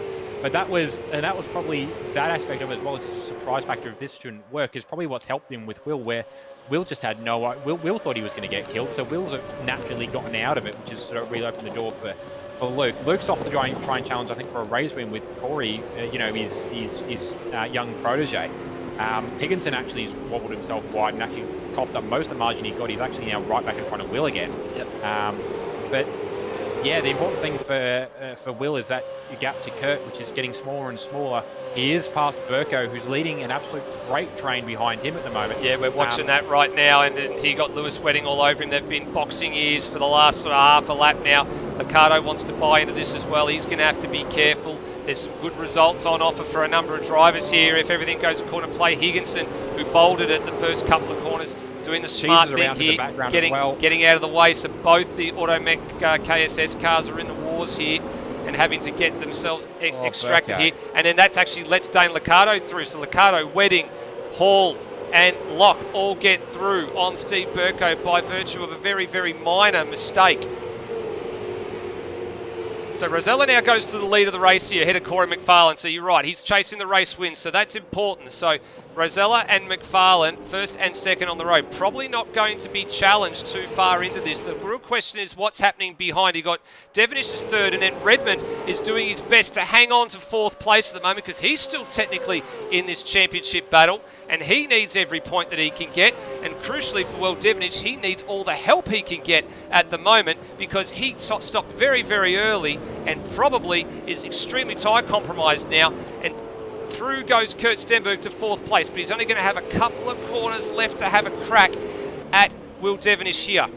We go back to the race leaders, though, coming out of the hairpin, and it will be a win here for Rosella. He'll get home and then ahead of McFarlane for 2nd, so that's not in question at the moment. That will stay the way that it is, and they get to the line nose to tail. And then here comes Devenish. Is he going to be able to hold off Stenberg? It's going to be close at the line, and I think he's just going to do it. Have him, yeah. Just by little under a 1/10 of a second. He made his bed. He had to lie in it. He had no choice. And he is going to make a small indentation into Kurt Stenberg's championship lead, but probably not what he was hoping to do. So that's a razor-thin finish. So Will Devenish home for 3rd, Stenberg 4th, a 5th for Redmond. Licado will finish in 6th. Bailey Hall, a top 10 for him, and Lewis Wedding right behind. So Pixel Sim Sports 7th and 8th. So that's not a bad result. And then you had Lockie Lock for CRE, Luke McHugh Racing in 9th, and then Burko in 10th. So not a bad effort there. For Turbo in 18th place, though, that's a bit of a poor outing. So that means that Pixel Sim Sports are going to gain a little bit of ground on the CRE race engineering crew. So there's a bit to swing through that. Geez, where do we start to dissect this? Yeah, essentially just looking down the order and where some of the points we should have brought out as well. We talked about the Cox and Foley battle. That's actually really fallen off the cart, as it were. Foley 12th, which isn't bad, but Cox down 21st, finishing a lap down. that's That got to be his worst result of the season, I think, for Daniel I Cox. think it is actually, yeah, for Coxie, and it's a shame he's had consistent performance. He hasn't necessarily been the gun driver, but he's kept himself out of trouble for most of the season. I think this is the first time he's really been in the wars, and it's a shame for Coxie. The other one is a shame, and it's worked out quite well in the end. Tim's gotten a little lucky in a degree to have finished fifth, because he was the cause of both safety cars. He was the cause of the first safety car. Sorry, I wouldn't say the cause. The cause is probably the wrong word. He was part of. He was part of. That triggered it. Yeah, he was part of the trigger. He was hit on both occasions. It was just ironic that he was the one that was involved in both safety car incidents as it actually all panned out. So that's the part that I think we need to sort of take into consideration with all of that. But I wouldn't say it's turned the championship on its head. It hasn't turned it on its head just yet, but there's definitely a fair bit that we're going to be dissecting on the other side of this as all the drivers actually opt to return to the lane. Now, we have got a little bit of a different arrangement for things tonight. The way that things are going to work is we normally do a broadcast interview between races 1 and the second qualifying session on a twin sprint format night. But in this particular instance, with the championship on the line, we actually have decided that we weren't going to do the broadcast interviews. We were going to leave that until the end of the night, just as a bit of respect for the drivers that are fighting at the top end of the field. We want to give them the opportunity to concentrate on what is most important.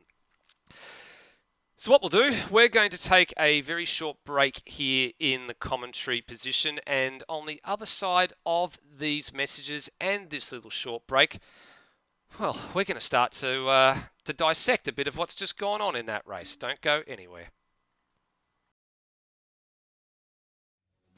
The 2022 ASR Supercars Championship is proudly brought to you by Cam Rutledge Electrical, a licensed electrical contractor in Nowra, New South Wales.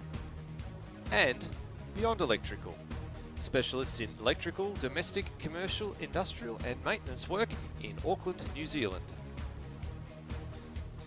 The ASR team would also like to pay thanks to those businesses that helped us over the course of the 2021 season. Matt Harvey Repair and Tune, Smith & Sons Renovations and Extensions, Design, Plan, Construct. Penrite, a better class of oil since 1926. Ryco Filters, the professional's choice since 1936. And Milwaukee Tool, nothing but heavy duty.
Welcome back, ladies and gentlemen. You are watching the final round of this year's ASR Supercars Championship.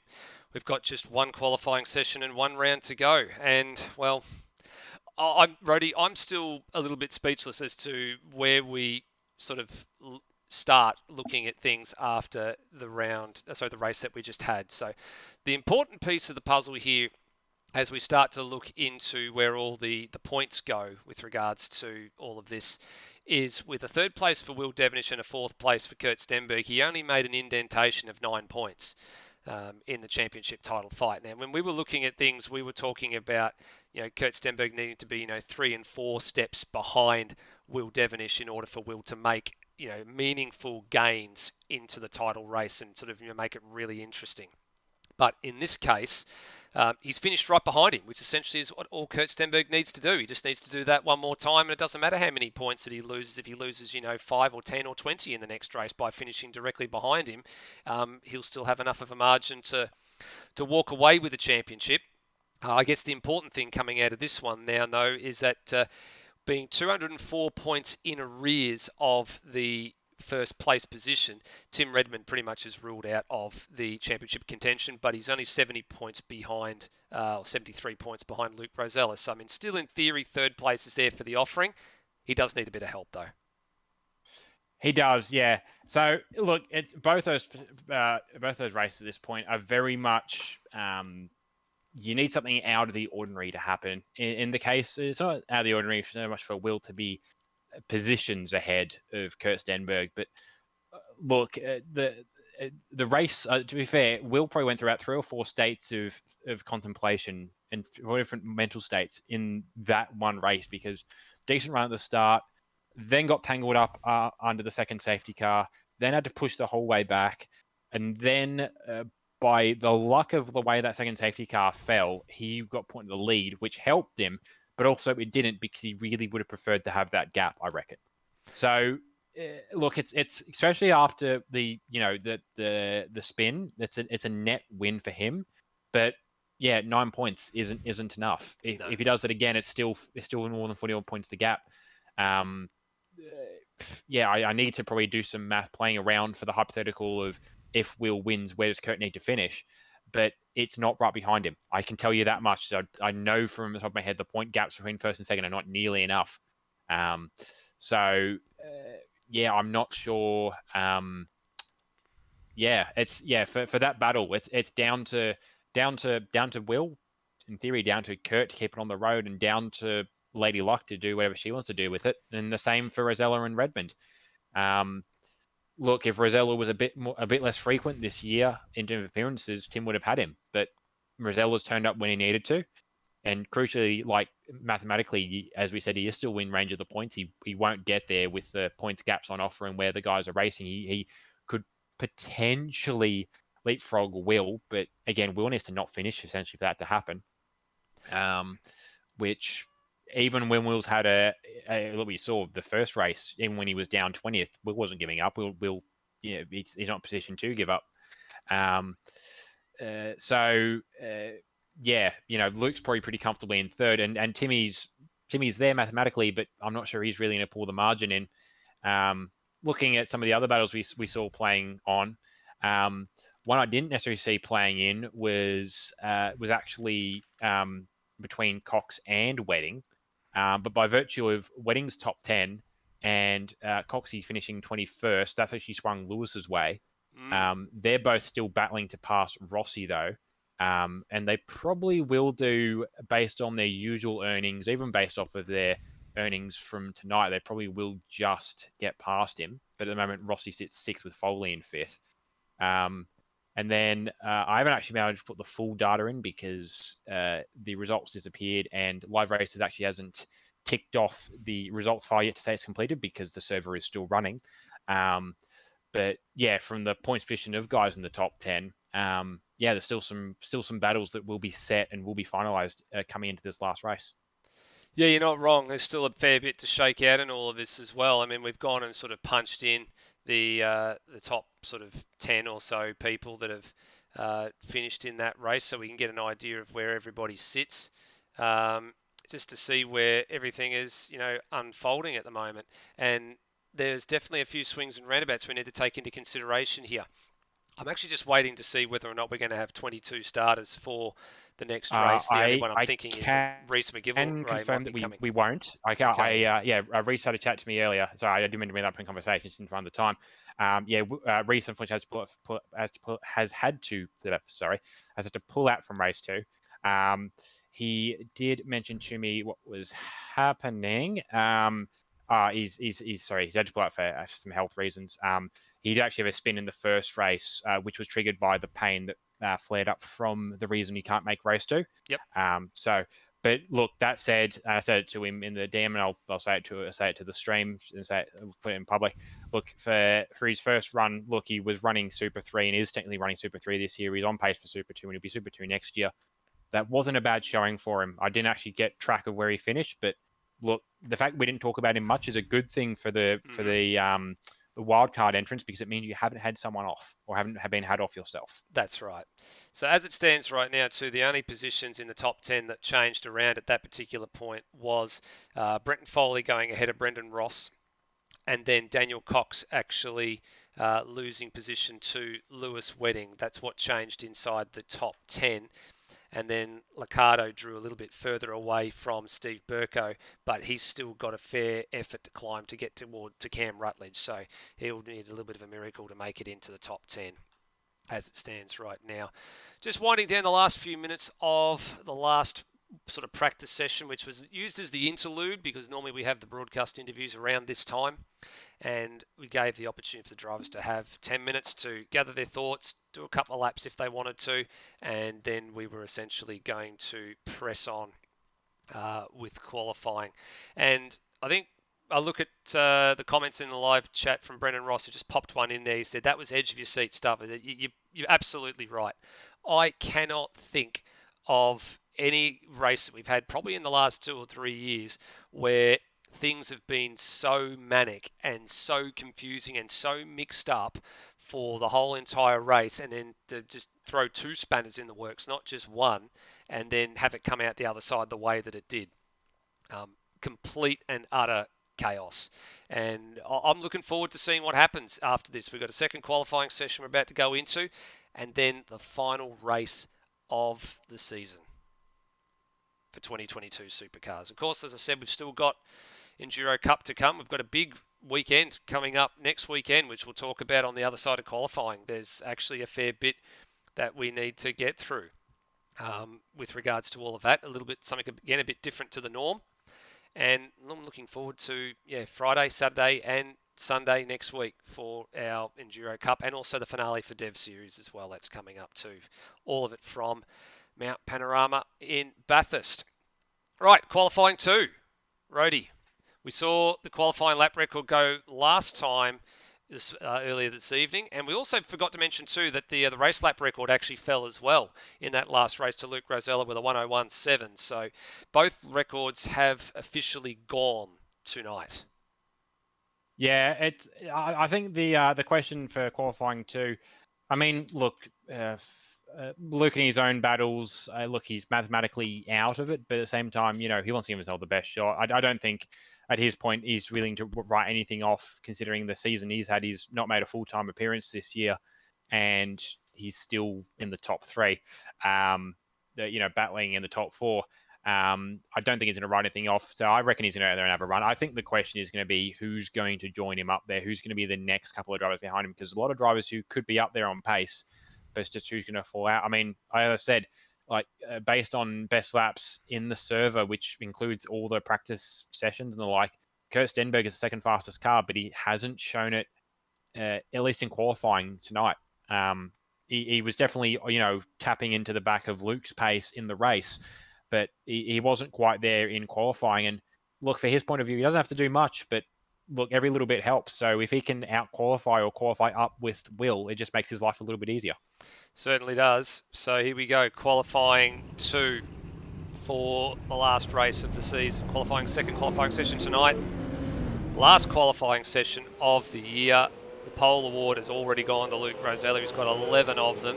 Can anybody take one off him for for the last race of the year. I don't think it's going to happen. It'd be long shot odds if it was to happen. But if anybody can do it, it's going to be the likes of Farland, Stenberg or Devonish. Maybe Redmond an outside chance. There's probably the 5, along with Luke Rosella, that you'll probably see a pole from tonight, if it's going to happen. Bit of slow filtering out of the lane in this one as well. There's quite a few cars on track. Here come the Pixel Sim Sports pair, Lewis Wedding and Bailey Hall. I think Lewis will be pretty happy with Bailey and the performance that he put in race number 1 to pretty much hold his cool and hold his own and do all that. What's Lewis doing? He's just come. He's gone. He's going back. I don't know. Maybe he's. I'm guessing maybe running out on his practice tyres or something, or forgot to take some fuel out. I don't know. He's maybe forgot something. Possibly forgot to apply a setup or something there as well. One of the very few drivers that didn't go out in practice a little while ago. We've got first time starting to come in now, so as the clocks have started to run for the first couple of cars, Will Devonish and Dane Liccardo, followed by Daniel Cox. And then behind him is Steve Burko. Now, there's a few drivers in this one, I think, that are going to have a little bit of a sour taste in their mouths and have a bit of a point to prove. Daniel Cox is certainly going to be one of them. Absolutely, yeah. That like his finishing average up until this point has probably been easily in the top 10. Because he's had so many top 10s on a mathematical point, finishing 21st won't tank it aggressively. But it definitely is going to be a standout on his record, even maybe just him personally for this year, to have had consistent top 8, top 10, maybe top 12 at worst, to then be down 21st and a lap down. That's not sort of the benchmark I imagine Coxey's been setting for himself. So he's sort of got a point to prove. He's going to get back to the rostrum. And yeah, as we mentioned, there is actually a battle, and it is open for decision between Cox and Lewis. Look, it's leaning a lot more Lewis's way at this point by virtue of the way the points played out. But look, if Will's in Avenue, sorry. Cox, I was about to say Cox just had a moment. I think he threw it away at turn number 3 and 4 there, and has just sort of gone back to the pits there, having a bit of a major drama, having set a first flying lap for him of a 103.1. Anyway, yeah, so I'll finish because I was waffling. But what I was going to say was that if Will can catch Kurt in the last race, I don't think it's impossible for Coxey to catch and repass Lewis in the last race. Either the gap for them is only 40 points. And there's less points obviously to go down the pecking tree, but all it takes is one of them to get caught from the mid-pack action, as we saw with Cox in race 1. And that could swing back the other way again. Absolutely. So times coming in at this stage. A couple more still to arrive. Times we're yet to see from Rutledge, Higginson, Termo, Warwick, Cheese, Snipes, Lewis Wedding. They're the ones that we're missing at the moment. A couple are just setting the last few sectors alight at the moment. Cam Rutledge just jumps up to 12th place. Luke Rosella lowers the bar. 101.450 if you don't mind. That's I don't know where that's come from. I don't know. I honestly don't know. He continues to raise the bar to another level, so that pretty much puts, I think, pole beyond any shred of a doubt. Redmond's gone in with a 101.773, so he's no slouch either. So he's found a little bit of pace. He's actually picked up, he's a 10th ahead of Will Devonish at the moment, so there's a fair bit of change there already. That's a bit surprising. I did say Redmond, could maybe potentially sneak a pole, and then Rosella's just gone and blown everybody out of the water. It's probably what's helped them is they've done practice, but they've sat there on a race night and done laps. Probably helped as well. Well, yes and no, to be fair. The track would be more rubbered up from having had the hour practice session, but maybe some drivers responded better to a slightly slipperier track. Maybe they want a bit more of the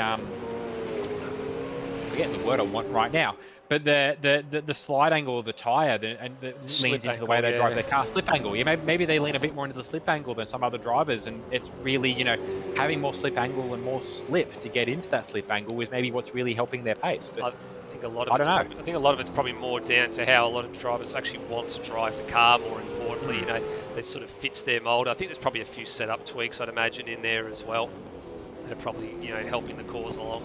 Keeping an eye on Kurt Stenberg here. His first banker lap was good enough for 12th, but he's definitely improving this time around. This will vault him up the order, at least into the top 3 rows as it stands right now. Probably into the top 2 rows if he keeps going the way that he's going.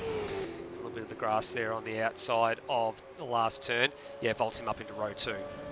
So that's currently sharing a row with Will Devonish at the moment, and ahead of McFarlane. So only a 100th of a second between Devonish and Stenberg as it sits right now, and then they're both about a 10th slower than Tim Redmond. And Tim doesn't have a pole this year, so we stay with Stenberg, who's actually just gone a little bit quicker in sector 1 than anybody else. I'm wondering if does Redmond had a front row start this year? I can't recall him having a front row start. I'm not sure actually. I have my tracking of wins and podiums, but I don't actually track qualifying. I think I'm not sure, to be honest. I think he might have picked up some seconds at times where, you know, maybe Kurt wasn't present, or definitely when Luke wasn't present. Then we opened the door for Hey, here's a bit of a shock to the system. Lewis Wedding vaults himself up into 6th place with a 2.5, so that's not a bad handy effort there. I was just keeping an eye on him through the last couple of corners. No purple sectors, all green sectors, and actually up by nearly 2/10 at sector 1. So if he kept that going, he'd be vaulting himself up the order. So we might stay with the man aboard the Pixel Sim Sports Commodore, the number 888 machine. Can he get it right down here? It's a little bit wide of the apex at 5. That narrows up the approach for 6. And now going to hightail it on the gas through 7. Did he lose some time? Yeah, he lost a little bit, and he's gone wide. Lost a bit more there as well, yeah. And he's gone deep at turn 8. So that's going to ruin that lap. But that was looking good up until that point. But yeah, then he just stepped a bit wide of the mark at turn number 5, and then that just upset the balance of the car for 6, and then that was that. Look, I don't know where it's at with Pixel, whether he's pushing harder to try, whether he's put himself back on the market for sponsorship, like we mentioned earlier, trying to get a sponsor for next season with Vodafone out the door. I don't know whether taking the stickers off and they made the car a little aerodynamic, a little bit lighter. And I don't know whether Vodafone, off in their marketing head office, is getting a bit of regret that they take the stickers off the car, and the next round the car goes comfortably in the top 10 in qualifying and in race trim. So bit of a not quite a buyer's remorse there, but the inverse remorse. Yeah. But it's not got anything to do with that Formula 1 paint shedding that they're all talking about, is it? You know, this year where they all decided to shave the paint off because they had to get down to the minimum weight requirement. There's not like a fatty in the Pixel Sim Sport camp, is there? Anyway, while we were talking about Lewis Wedding and the Pixel Sim Sports car, Corey McFarlane just popped in the 3rd quickest time. So he was quicker to the Sector 1 marker than anybody else. He was actually quicker again to the Sector 1 marker there as well, but he came across Burko, who himself is on a flying lap. So there isn't anything that McFarlane can do about that. He just has to bail it, and he's bailed out of it. So that's just unfortunately the way the cookie crumbles sometimes. I mean, would it be fair to say that's the way that the cookie crumbles? Now you're just taking the piss. In the back of my head, I've got to say it. But no, an interesting side point as well with the timing. I picked up on it actually with the guys in practice, but I because of the nature of this track and because of where the timing marker is for Sector 1, it is actually not always the best to have the fastest Sector 1 time. No. Because if you try and get the time in Sector 1, you rubbish your run down the straight, which throws away more than you've made of in Sector 1 in Sector 2. Yeah. So a lot of the quick times are maybe not actually, like, they're probably still up there, but they're probably not the outright quickest times through the first sector. He just caught Zach Brown. Oh, we've just had a monumental accident, actually. Oh, we have two. There it is. It's happening at turn number 1. And, well, we're going to have to take a look at this one on the replay and see what has gone on here between the AAR Master Foods Mustang and the wildcard entry of Zach Brown. So what's happened here? So I take it Zach may have been coming out of the pits, was he? Or is he just a bit slow at turn 1? No, McFarlane is there. I think maybe Brown did. Oh, that's nasty. That's a high-speed incident. The way that Zach sort of merged in on my screen, I believe, I'm going to go back and have a quick look. I think Zach was, actually I think Zach's just left. But I think Zach was leaving the lane at the time. There we go, I found him. I think he was leaving the lane at the time. I think he was planning on going for another lap. And it might just be he was leaving the lane. So I think maybe just indecision where he wasn't sure how much he had to do there versus how much maybe he thought maybe Corey was going to go to a side. I think it's this indecision that's caught him out because he's been right in the middle of the road. Yep. He hasn't really left the cards with either side. He could have committed the outside, committed inside. He just got stuck trying to commit to neither of the two. And look, that's hurt Corey's run. It's also hurt Zach's runner. I'm not sure if he was actually going to get around for another lap the way with how late he left the pit lane. Well, Will Devonish is going to end up 5th out of this session. So as a late move, he was actually 4th. He was actually 1,000th of a second quicker than Stenberg, and then Stenberg popped in a 101.740 to actually pip Tim Redmond for 2nd place. So Will's given up the ghost. He's going to start this one from 5th.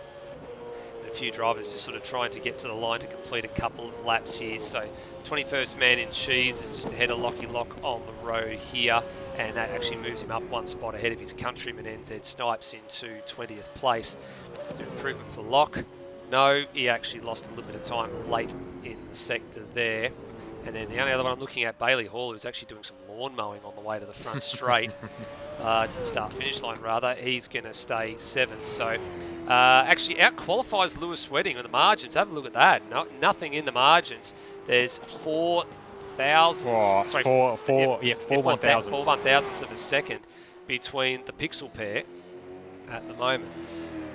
It's interesting for Bailey because it's been an on-again, off-again, will they, won't they discussion over the past probably month or so. Bailey was actually offered to drive for Pixel next year by Lewis post, I think it was post, might have been the Scops Bathurst, but whatever it was an inebriated Lewis. So with inebriation, you can't tell whether they're actually being honest or not. But look, he's obviously driving Rossi's car tonight, and look, he's put some good pace in. So I don't know, Pixel becomes a 3-car team in Supercars next year, or maybe Pixel expands into Super 2. But either way, look, a really good showing for Bailey, and look, it's maybe putting team owner Lewis Wedding in a tough position next year because he's probably got 3 drivers that are on a pretty good pace, and it's only a 2-car team at the moment. Absolutely, it's only a 2-car team. Maybe going to see a satellite operation. I'm not quite so sure. That's the bit of the equation that I sort of don't know just yet. So Rosella, Stenberg, Redmond, your top 3 out of that one, followed by McFarlane, Devonish and Turmo. Bounce back in form for Turmo, up into 6th place. Very important for him. Bailey Hall, Lewis Wedding, Brenton Foley and Braxton Stancliffe. Good to see Braxton Stancliffe at the top 10 there, actually. So that's important for him, going into next year, I think, as well. They'd sort of need to, get their groove on. It's been a bit of a tough year for young Braxton. He needs to have a bit of a helping hand, and he's got a good helping hand with the Kiwi crew. They've done a fantastic job all year to try and build some of those guys up. But it's been definitely a rough couple of rounds for him. Well, as we go to the warm-up session, we're actually going to do something a little bit different that we actually haven't done this year. We're actually going to go into the broadcast position. So here we are, ladies and gentlemen. You've got Benjamin Rody Rhodes there on the left. You've got myself, Steve DeVries, on the right here. I'm just going to update the graphic because that's just the way, unfortunately, sometimes Discord wants to operate. There we actually go. There you can see us all. So we haven't done this all year. The last time we did this, actually, Hans Brunswick was sitting right next door to me in this very room. And it so happened that that was probably, I think, the last time that he was sitting next to me in this room, because after that it was all downhill with COVID from there. So still, unfortunately, doing this a bit remotely, and I guess for you and me, Rhodey, not by choice, it's just by distance. Where you happen to live versus where I happen to live is a lot further away than Hans ever was. Yeah, that's the thing. If I was closer, it swings. There's benefits to both arguments.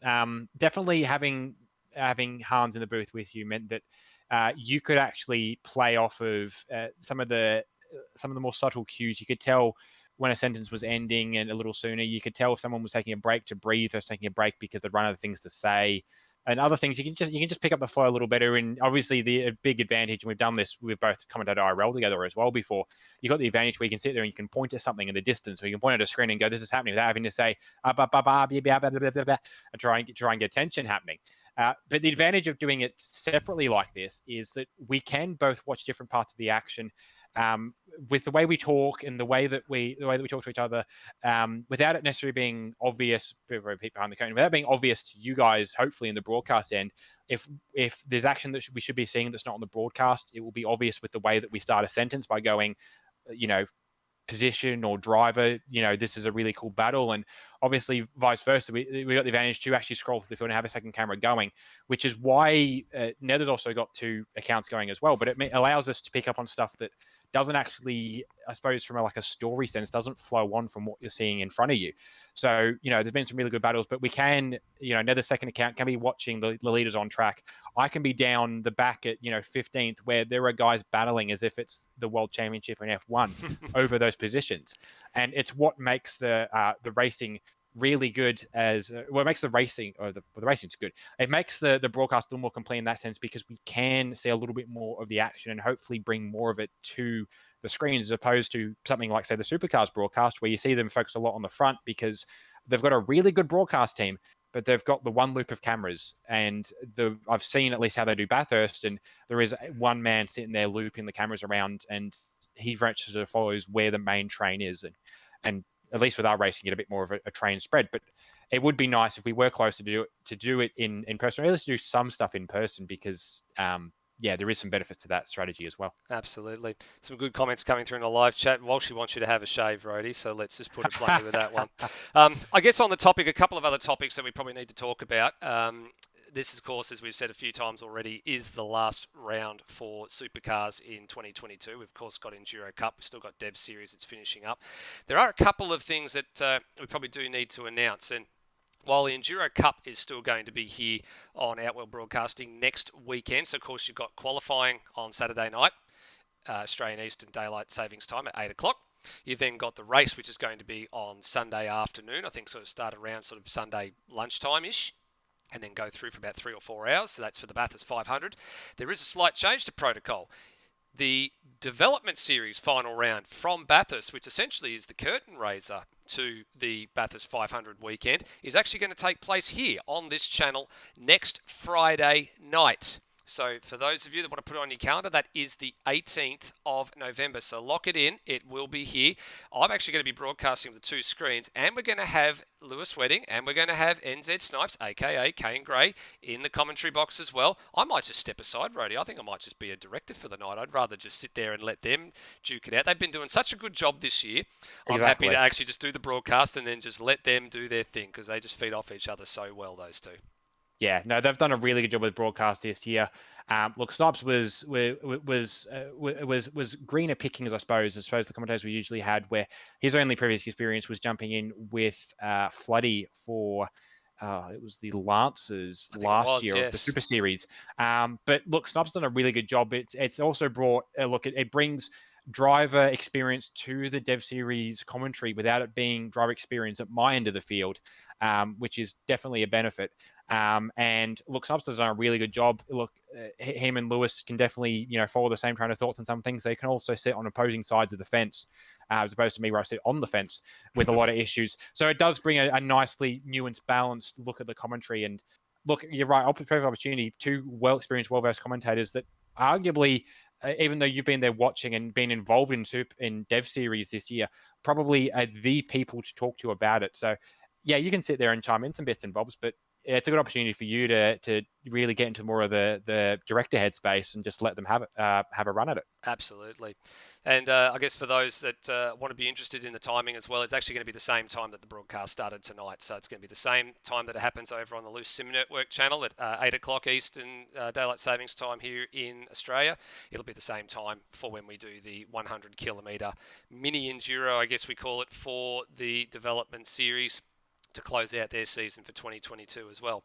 And I guess speaking of 2022, given that it's not too far away from the year itself coming to an end, let alone a couple of series, I'm going to go and reach over here and do my best Tim Schenken, because I've got a glass of red wine. This one actually is a Formula V branded wine. It came from the guys up at Winston, thanks to Personalise Your Wine. I think it actually probably has come from Scott McCarthy and co at Summa Yarra Valley. But just, I guess, as a little bit of a toast from me to not only the development series crew, but also to the Supercars crew. Thank you very much for the season with one race to go, and we salute you. Absolutely. The best I can do, unfortunately, I did consider bringing out the fine liquor, and I've been told from a couple of drivers that I'm actually better of a commentator with some liquor in me, but I figured there's enough action happening tonight as it was anyway, so I've just got the water bottle. But we do salute. Thank you, Rhodey. Always a pleasure. All right. Well, with that being said and done, I guess we'll turn the old cameras off, and we'll go back to to the holding screen for the moment, because we're not too far away from going back to racing for the final time here in 2022 for ASR Supercars. The clock's ticking on over, and I will let's get say, ready to go. sorry, just quickly, something we did miss because it wasn't actually done in broadcast.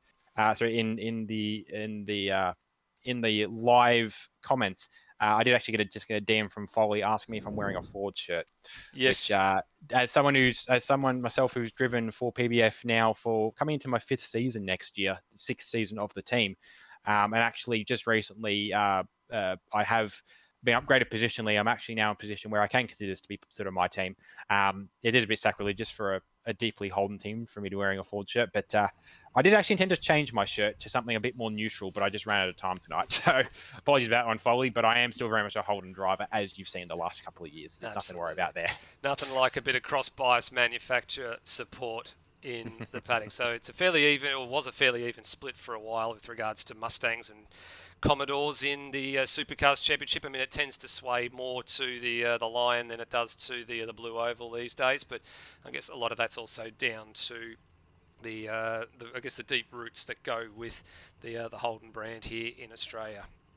So, getting set now for the final time in 2022. Just waiting on Lewis Wedding. I think he's the only one I can't see on the screen, and just waiting for the countdown timer. He's the fashionably late, I guess, as always, as the counter goes down. There we go. The last car is on this grid. So, ready for the final time in Supercars in 2022. Let's have a look at the starting order.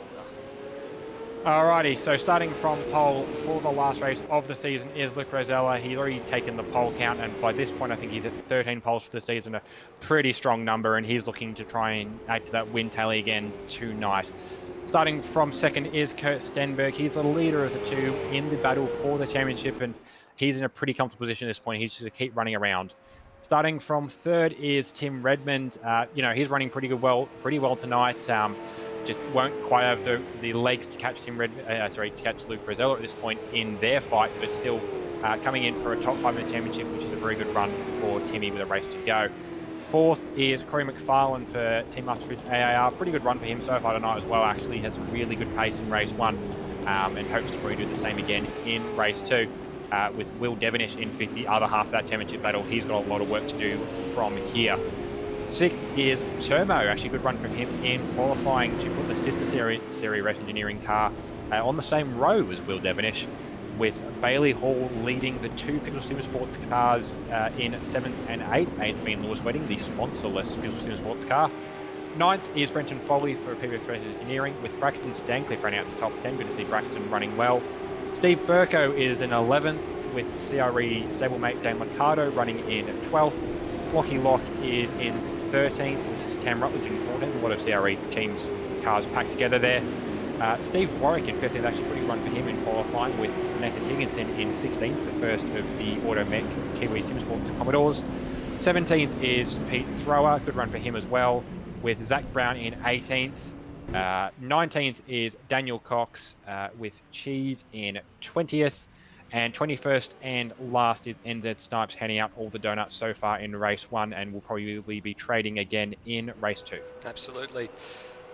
Pukekohe rumbles to the sweet, sweet sound of Supercars one last time here in 2022, and we are away for the last race. 28 laps, and away with the whole shot straight away. Luke Rosella has given off the start. He's actually given it up to Kurt Stenberg, and through the first couple of corners they go for the start of this last race of the season.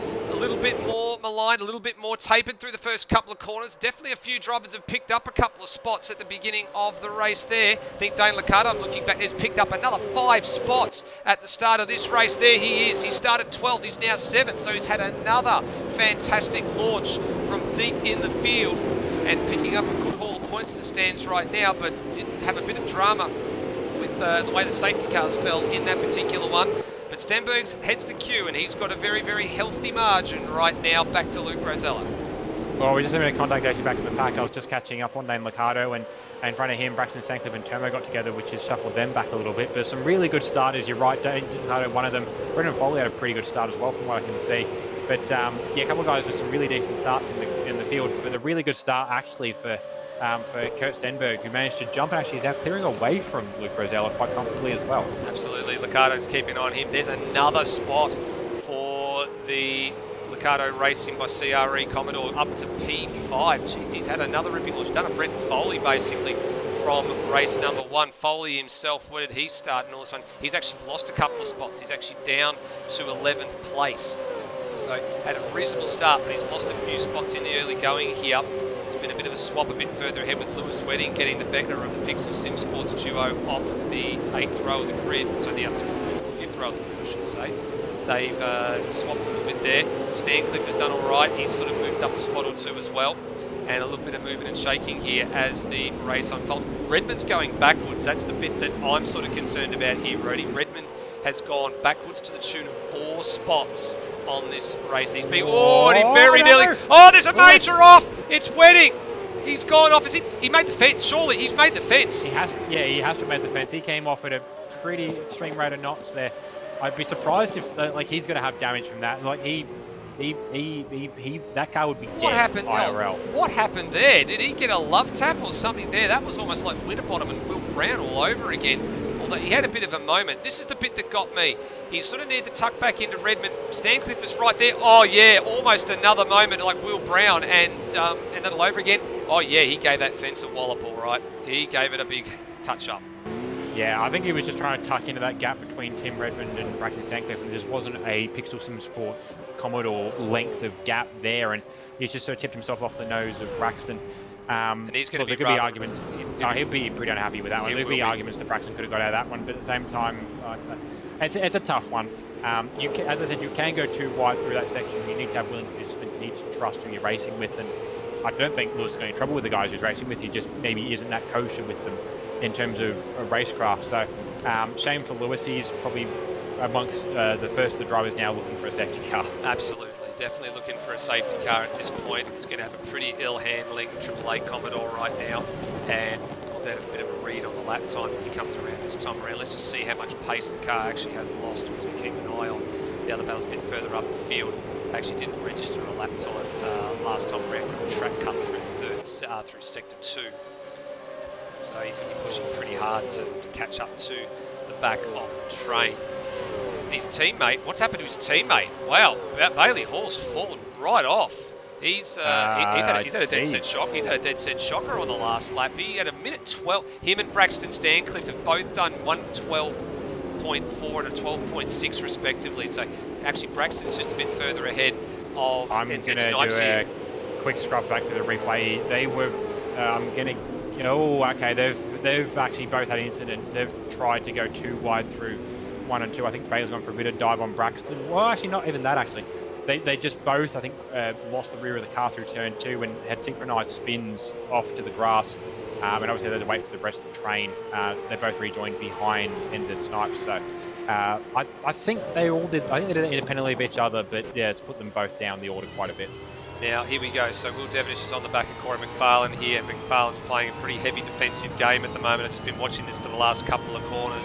Devonish has definitely had a bit more pace. McFarlane's just making it fairly difficult for him. Although big lock up for McFarlane. He's going to go deep here. He won't be able to hold that spot now. He'll have to cough that up. That's leaving the track and gaining an advantage. So he'll be in a bit of strife for that. And he's going to try and give that up on the other side, but unfortunately that's not how the game works sometimes. And he's now... there's been a coming together now between the pair of them. And, well, there didn't need to be anything to do with that. So I'm a bit concerned as to how that's actually ended up. And that Will Devonish is now going to wait for the whole entire train to go through. So it's kind of going to be a bit of an anticlimax, I think, to how the championship is going to end. And I got the sense that was brewing. I think what happened there was just Will was trying to just essentially trying to clear Corey, because Corey had been driving the Great Wall of China for the last 3 laps, and I don't think there's any contact. It's just that Will's letting the lit the rears up, trying to get out of the corner and just loop the car. And Corey was just there to catch him as he came across his nose. But shame for Will, but he's still running a pretty heavy brick wall. He's currently got Dane Liccardo for company for fourth. Yeah, that'll be a bit further up the order. So Liccardo now, I guess, gets to take his turn at the back of this queue now as well. McFarlane pretty much just playing a rear gunner at the moment. That's all he's doing. He's holding up this queue, and there's a whole queue of faster cars in front of him, and they've got to find some way around it. In actual fact, McFarlane got burnt through a track cut last time around as well with that defensive game when he went through the turn 5 and 6 chicane.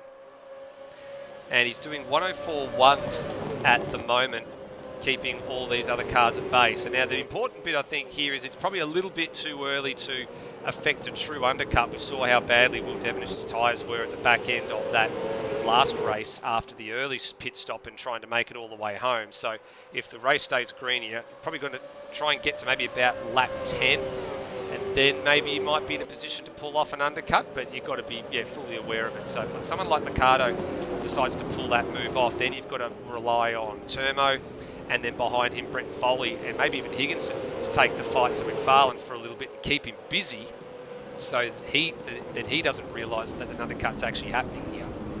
Yeah, and that's the thing actually. Like Corey, I appreciate he's probably got a race strategy in mind. Maybe he's trying to run his own race and just trying to hold position. But by his aggressive defending, I wouldn't say he's inviting people to run him hard, but look, you get naturally a little steamed up, a little heated up in the helmet when you're behind somebody who's driving legally but very defensively. Yep. And switch over, under and back through. Wow. So Liccardo had the high ground for turn 1, and there's a drive-through penalty. McFarlane, that'll be the burning for the track cuts. So he's already chalked them up here, so he's going to be in a bit of strife. So now all the traffic behind, they don't need to worry about any of this. They don't need to try and risk pulling a silly move because they now know he's actually got to serve a drive-through penalty. So that's the end of the equation there. And look, Liccardo was fairly up the inside at 1, but he ran a little bit wide. McFarlane just held the brake pedal a bit longer. He was back on the other side for the other side of turn 1, but then got burnt on the opposite side with having to defend a little bit too aggressively, and that means he just was out of position, crossed over the white line, and the steward said, "Thank you very much, that's enough." Yeah, I mean, interesting side point of all this goes, and I'm going to find some more to touch before I mention this because I don't want to jinx the poor boy, but Dane has mentioned getting a podium this year. Corey's drive-through means that when he eventually pulls in to serve that, means that Dane does then move on to the podium. So he's been close a few times this year. I think Hamilton was a standout for me as to how close he was to getting a podium. But he's looking pretty good right now. He's got Tomo behind, but Tomo is teammate, and Tomo's not going to back off. But it's not as much of a threat necessarily as other cars around him. And then he's got Foley, who's got Higginson to worry about, and Higginson's turn of pace is surprising. But look, we saw this at Phillip Island that, if you get him in the right headspace, you really get him drilled in, then Higo can produce some magic, and he's looked pretty good right now on the back of Foley. Absolutely. So they're a bit further than the others, keeping an eye on Redmond here as well. As we said, he's sunk like a stone. He started 3rd, he's now currently 10th, but he's doing lap times. I'm just keeping an eye now. They're in the 4s, 4-4, consistently 4-4. So I'm wondering if Redmond's going with a conventional or a different sort of a strategy here, as we do get McFarlane coming into the lane to serve his drive-through penalty. And of course he'll have to tilt the lane again to complete the pit stop too. So that's now released the likes of Liccardo and the others that were bottled up behind him as well to get going. Now for McFarlane, this is essentially it's like a 30-second transit. It's a big transit time, so he's going to lose quite a substantial amount of ground to the left. Just keeping an eye on how things are going there for him because he's about to drive out the other side. Normally the lap time is a 1 minute 2, 1 minute 3, 1 minute 4, and with that drive-through penalty, actually, has he decided to come in for a stop? That's the bit that I want to have a look at. No, he was just the length of the lane. He's dropped right to the back of the queue. So we have lost one driver actually early in all this. We lost Cheese. I did actually catch it. He just lagged out, I think, coming through the last corner, which is really unfortunate. So it's 1:39. Back of the 20-car train. 39.5. So even the drive-through penalty cost you 35 seconds. So even and then tack the stop onto that, there's your 50 to 60 seconds on the stop, time. So he's going to be well out of contention out of this one. So that will, without a help of a safety car, that will potentially wipe him off the any hope of actually finishing up the top end of the order. So you're right, that puts Dane Liccardo into third place overall, and he's being hounded here by Turmo aboard the number 51 machine. And here we go, down into turn number 2, 3 and 4. And I think this pair are probably pretty well matched here, I would say, Brody. Yeah, pace-wise, they're both looking pretty good. They're probably running the same, if not a derivative of the same base setup. Obviously, both running for CRE. You know, Tomo, the CRE factory driver, Dane, a pretty good customer driver this year, although I'm not sure what that looks like for next year with Dane starting ISR in the last couple of months. But yeah, Dane's had some pretty good pace. Obviously, he's sort of coming into a bit of form. He's also, as of the Bathurst Enduro, he's going to take a bit of a break because he needs some new pedals. So he's probably trying to go on a high for himself, as I mentioned as well, that that gun for a podium this year. He's ticking that box as well currently. And Trevor's had some really good pace this year as well. He's probably trying to finish the year on a high as well. He hasn't had the pace he would have liked to have. Again, Teams Championship pretty well sewn up by virtue of the work he has done. But Trevor probably expected to be a little quicker this year than he has been. Fourth is pretty good running for him. Oh no, there's been a moment. Sorry, Rody, there's been a moment on front straight. Cam Rutledge has just done a 360 after getting some contact from Bailey Hall there through the last couple of corners. I'm not quite sure what happened there. I think maybe that Rutledge just sort of had to correct or get out of the pedal and bounce, and he's got a puncture. He's got a left front puncture. The car's just gone straight on at turn 1, so he's going to be really careful where he feeds back in here. He's done pretty well there, and that car is not going to want to turn to the right. So let's have a look at this one on the replay here, because we picked them up just as they were coming through the last couple of corners.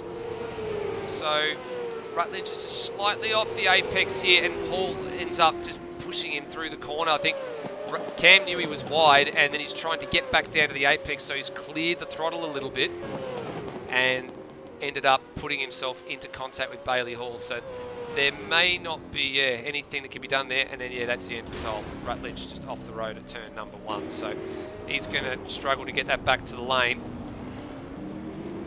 Done a fairly good job actually. He's managed to get that car all the way to the hairpin, and he will definitely be coming in for a stop. I will say something I didn't expect to say, given how the race started. We have a battle for the lead. Yeah, well, we do have a battle for the lead. It was about 1 second a bit further up the order, but essentially they've just been flying along without any sort of care to the wind at the moment. And first place for Stenberg, second place for Luke Rosella. So they're pretty much just doing as they please, putting on a little bit of a show for themselves. They have got a fairly handy margin, which I guess you can say is thanks to Corey McFarlane. Now, there is some stops starting to shake it here. Lewis Wedding and Cam Rutledge in, but there has actually been a change of position for third place. Brenton Foley has picked the pocket of Dane Liccardo. Looks like he's done that down at the hairpin. Oh, no, that'll be why. Contact between Tomo and Dane Liccardo. Oh, no, you're right. Yeah, you're right, actually, because Liccardo's stayed where he was, and Tomo was the man next in the queue. He's actually dropped a bit further back in the order. Or actually, Dane might be in a bit of trouble. His rejoin was very rushed, and he's made contact with Higginson in the process. Right, so we'll leave the stewards to sort that one out. I'm sure that'll be done after the fact, but regardless, Brenton Foley now moves to the podium position. Jeez, it's a long time since we said Brenton Foley's in podium position. I'll have to, actually, I do have because it's manually updated, I very rarely keep it up to date, but it's been, when was Foley's last podium? It was the start of the year at Simmons Plains, which is also his last win. So it's been 200 plus days since we last saw Foley on a podium, and he's given it away. Yeah, he just coughed it up, the podium position, because he's just gone deep at the hairpin. So he's going to try and fight it here, though. Liccardo's got to get down to the apex, which he's done. And through the last couple of corners they go. This is the real tricky part of the circuit. The last turn is last 2 or 3 turns actually is so critical. You go flying up over the hill, and car wants to land on the deck, and then the next thing is you've got to jig to the right to then manage the bumps. The bumpiest part of the circuit is the last part of the circuit. It's the final corner, and you've got to be super careful going through there. So there's a little bit still, I think, to shake out. So let's have a look at how things are panning out now. So aside from the top 2, Liccardo in third, Foley fourth. Let's have a look at some of the other orders. Lockie Lock is currently sitting in... there's a bit of change in the order because Stenberg's pitted from the lead. So you've got currently sits now as Lockie Lock in 4th, Turmo 5th, Nathan Higginson battling with Turmo over 5th and 6th, so there's definitely a bit of sting in this order with how things are shaken out. Yeah, and it has been a bit of a shuffle with Turmo, with the contact that he had with Liccardo and just how they both redressed that one. A couple of guys actually, Lockie Lock's one of the guys here as well. Oh, Foley, and Foley's hit the wall. Foley's hit the wall going into the lane. So he was all crossed up heading into the lane. Lockie Lock was almost out of control behind him as well. There's half a dozen cars in the lane. Actually, that's 8. It's McFarlane, Foley. McFarlane's just touring down to his box. Foley, Brown, Higginson, Lock, Stancliffe and Cox all in for stops. I think they might both... Foley might get lucky. I think they might both avoid a penalty for speeding. But yeah, they both made the fence. They're coming in, so they clearly look. They've been running, you know, as I said, top 3, top 4, top 5. They don't want to give up any time that they don't have to give up, which clearly includes pit lane entry. I think the only question then will be is if they've remembered to turn off damage repair, because they will have triggered it again doing that on the way in, and whether the damage at the front was bad enough to actually affect the performance of the car. That's right. Rosella's gone around again. He's gone beyond the half-distance mark. So Liccardo, I'm just keeping an eye on here in the background. He's coming in to take service now, so that's half-distance mark for him, which is probably the preferred strategy, I think, for a lot of drivers, is sort of pit within that, you know, 1 lap either side of the half-distance mark. So it's about a 3-lap window that you've got to get it done, laps 15, 16, 17, if you wanted to sort of split it down the middle. Especially if you're trying for an undercut or an overcut, you can play it around that area. And then some drivers opted to go a little bit deeper into this race. So drivers yet to stop. Luke Rosella, Turmo, Tim Redmond, Steve Burko. Liccardo's just come to the lane now, and I think Will Devonish, I believe, is also in the lane as well. So only the top 4 drivers at the moment yet to take service. Actually, make that 3 because Rosella, the race leader, is in the lane right now. Yeah, so he's going to drop. Well, he's going to drop out essentially where Kurt Stenberg is. You'll take a second or two. Probably going to drop out. He might, if he's, I suppose, lucky or unlucky, he's going to drop out ahead of Steve. Well, yeah, might drop out ahead of Steve Burko. More likely to drop in between Burko and Stenberg. Although Stenberg will have actually put some decent laps in on fresher softs. But crucially for that championship battle, Will's already pitted. He's back in the order again now. I'll have to go back and find him, as Turmo's also now pitting as well. So it's just Tim Redmond and Steve Burko who are left to pit out of the lead drivers. Well, Burko's just been passed by McFarlane, but of course McFarlane is now a lap down, so Burko's got no interest in that fight. He's just let him go. And then behind Burko is a lapped runner in Lewis Wedding as well. So he's, of course, had been indoors and come in for a stop as well. Redmond's the interesting one in this equation, Rhodey, because we're now beyond the half-distance mark. We've got 11 laps to go, or the balance of, and he is currently the race leader to the tune, effectively over Kurt Stenberg by around 7 seconds. So I think Redmond has gone for a contra strategy here. He's been doing lap times that have been consistently in the 4s. I think he's just started to drop into the 5s. So he's doing something a little bit different here. I mean, I wouldn't blame him. Like, outside of Rosella, most of the drivers around him have different battles in mind than going for a win. And in the vacancy, people going for a win, and especially with his race having been as clean as it has been so far. I was talking with Cam Rutledge earlier. He reckoned safety car in race 1, no safety car in race 2, and so far his prediction's pretty accurate. If there's no safety car, and if he can hold like a decent pace, I don't know. It's a long way still to go, but look, we could see Tim Redmond, if not a win, definitely another podium to go with his rack of podiums. He's still yet to get a win. He's the most podiumist driver without a win, off my couple of months old tally of stats. But yeah, look, there's a big opportunity, and also a big opportunity symbolically for the last time that Pookie, they're running at Pookie, well, Pookie is still a functional IRL track. So it would be symbolic for a Kiwi and the fastest Kiwi to take a win. Oh! We've still got laps to go. Just seen on the opposite side of the broadcast, while we'll just go back and look at NZ Snipes, there was a bit of an ugly encounter between Rosella and Burko going through the chicane there. I'm not quite sure what was going on. I'll bring that up just on the replay so everybody can have a bit of a look at it. But I'm not sure what happened here. Burko just decided to let a lap runner in Lewis Wedding go, so he's done that quite nicely there. He's then made it down to the apex, and then Rosella's tried to stick it up the inside there, giving him a shove, and then just plumb driven right through the other side. I don't know what that's all about. So they've had a bit of a nasty exchange there between the two of them, which is probably a bit unsporting of it. But anyway, we'll again let Stuart sort that one out. Not quite sure. There's been a few little niggles, I think, tonight between a number of drivers. They probably just need to just calm the F down a little bit sometimes and just let bygones be bygones.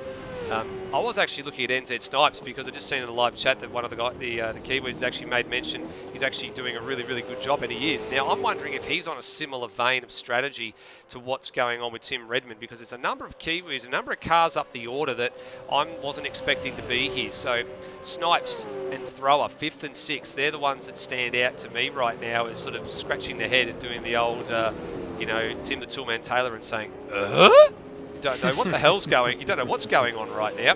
They're all doing something a bit different. They've gone up to 20 laps now and haven't been in for a stop.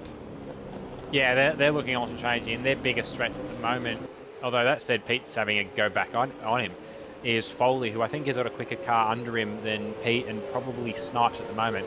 That said, it's not. I don't think it's like a hard soft combination of pace difference, because Pete's not being dropped aggressively by Foley. I think Pete's just managing to make this. Well, I'd be surprised if he made the soft slash, but I think it was Gold Coast I was discussing with, I think, the Sauri guys, that they were into what in my mind was firmly hard tyre territory, and they're still running on soft. So, look, people have ways of doing things. So, look, maybe that's where Pete and Snipes are at. I don't know. They could be on a hard and could be really putting the pace down. And Foley, I don't know. Maybe tyre life's a bit of an issue for him, but. Yeah, like it's same deal. I don't have an easily phraseable reason as to why Snipes and Thrower are currently in the top 10, but good on them. Absolutely, and then you better find a reason for this, because Stenberg is retaking the race lead over Tim Redmond. So that was pretty much a fait accompli. I think that was no qualms about it. Redmond was quite comfortably just managed going along, minding his own pace. He actually didn't bother to fight it. He's just continuing to do the laps in the 4s and the 5s. So, again, I think just looking for something a little bit different, something to vault them up the order. That's all that I think he's looking for a podium at his home racetrack. And I think it won't be too much longer before Luke Rosella pulls the same move up on Redmond. So out of all the drivers that haven't stopped, as you said, Redmond is the first of those, and then Snipes and Thrower 7th and 8th are doing quite nicely. But then you've got the likes of Brett Foley, who we were looking at before, just slowly starting to come through the order. Those fresher tyres starting to pay dividends, to the tune of about 1.5 seconds the advantage. And all depending on what the drivers have been doing lap time wise before you get to your pit stop, and then on the other side of the pit stop, it all has the same sort of net effect. So if you're doing times that are a second slower than somebody else, that's already 16 seconds that you've lost, and then on the other side another 16 seconds, and the other driver just, pretty simple equation. If the tyres are there and they've got them under them, they're going to use them.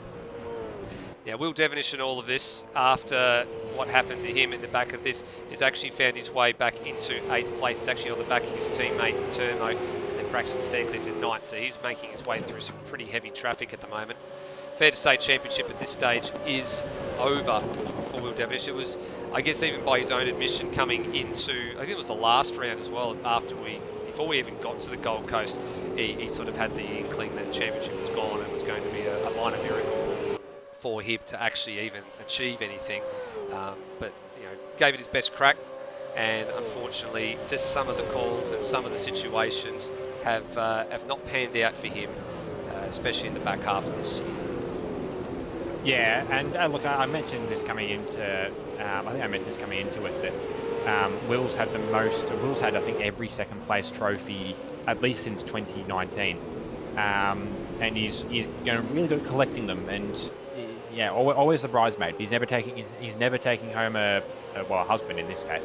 But he's never taken home a gold trophy. And look, we're still way out of next year. We got no idea what the grid's going to look like. Maybe next year's option. There are a couple of drivers that are indicating some of their moves are ready for next year. Kurt Stenberg has mentioned that he's looking at stepping back from a couple of different avenues of sim racing just as life priorities change. And I know Luke Rosella's been setting the world on fire in the iRacing Invitational Series as sort of, I think, a successor or a competitor to Scops. And I think he is looking at maybe some some E-Series stuff maybe as well in the future. So I don't know, maybe Luke, maybe in Luke's case, he goes to find a slightly bigger slightly bigger fish pond for him to play in. But look, there's plenty of drivers that could come on as well next year in pace. Bailey coming in. Bailey, in the very short amount of time, he's got some good pace on. And look, there's still people that we just don't know that could come in and pace. I mean, like Mugford could have been up there had he made a full-time season of it this year, but I haven't seen much of Joe Mugford either. But yeah, I remember. Look, I remember we've seen a little bit of him earlier in the year. I think he's actually got COVID at the moment, so that's he has mentioned that. But yeah, like unless something happens in the next 3 laps, look, it's a second place for Will again, and it's going to be a second and probably the last championship for Kurt Stenberg, but he would also be the first driver in ASR Supercars to win more than one championship. So. Yeah, absolutely. That's the bit that I guess is the equation. We'll start to talk about that in a few seconds' time when we get towards the last few laps. I guess let's take stock of the field the way that it is at the minute. So Stenberg, Rosella, Redmond in top 3. Steve Burko. So Burko's managed to hang on to 4th place here at the moment. He's not making any real inroads into Redmond. He's not allowing Foley to really gain too quickly behind at the moment as well. So there's Burko on screen in 4th place. We saw Foley trying to give pursuit, then Devonish behind him. Dane Liccardo now falling back to 7th. Termo in 8th, so it's a good haul of points. This is actually a much better turnaround compared to the showing they had in the previous race for CRE Race Engineering relative to the Pixel Sim Sports guys. So they'll at least walk away with the team's title this year.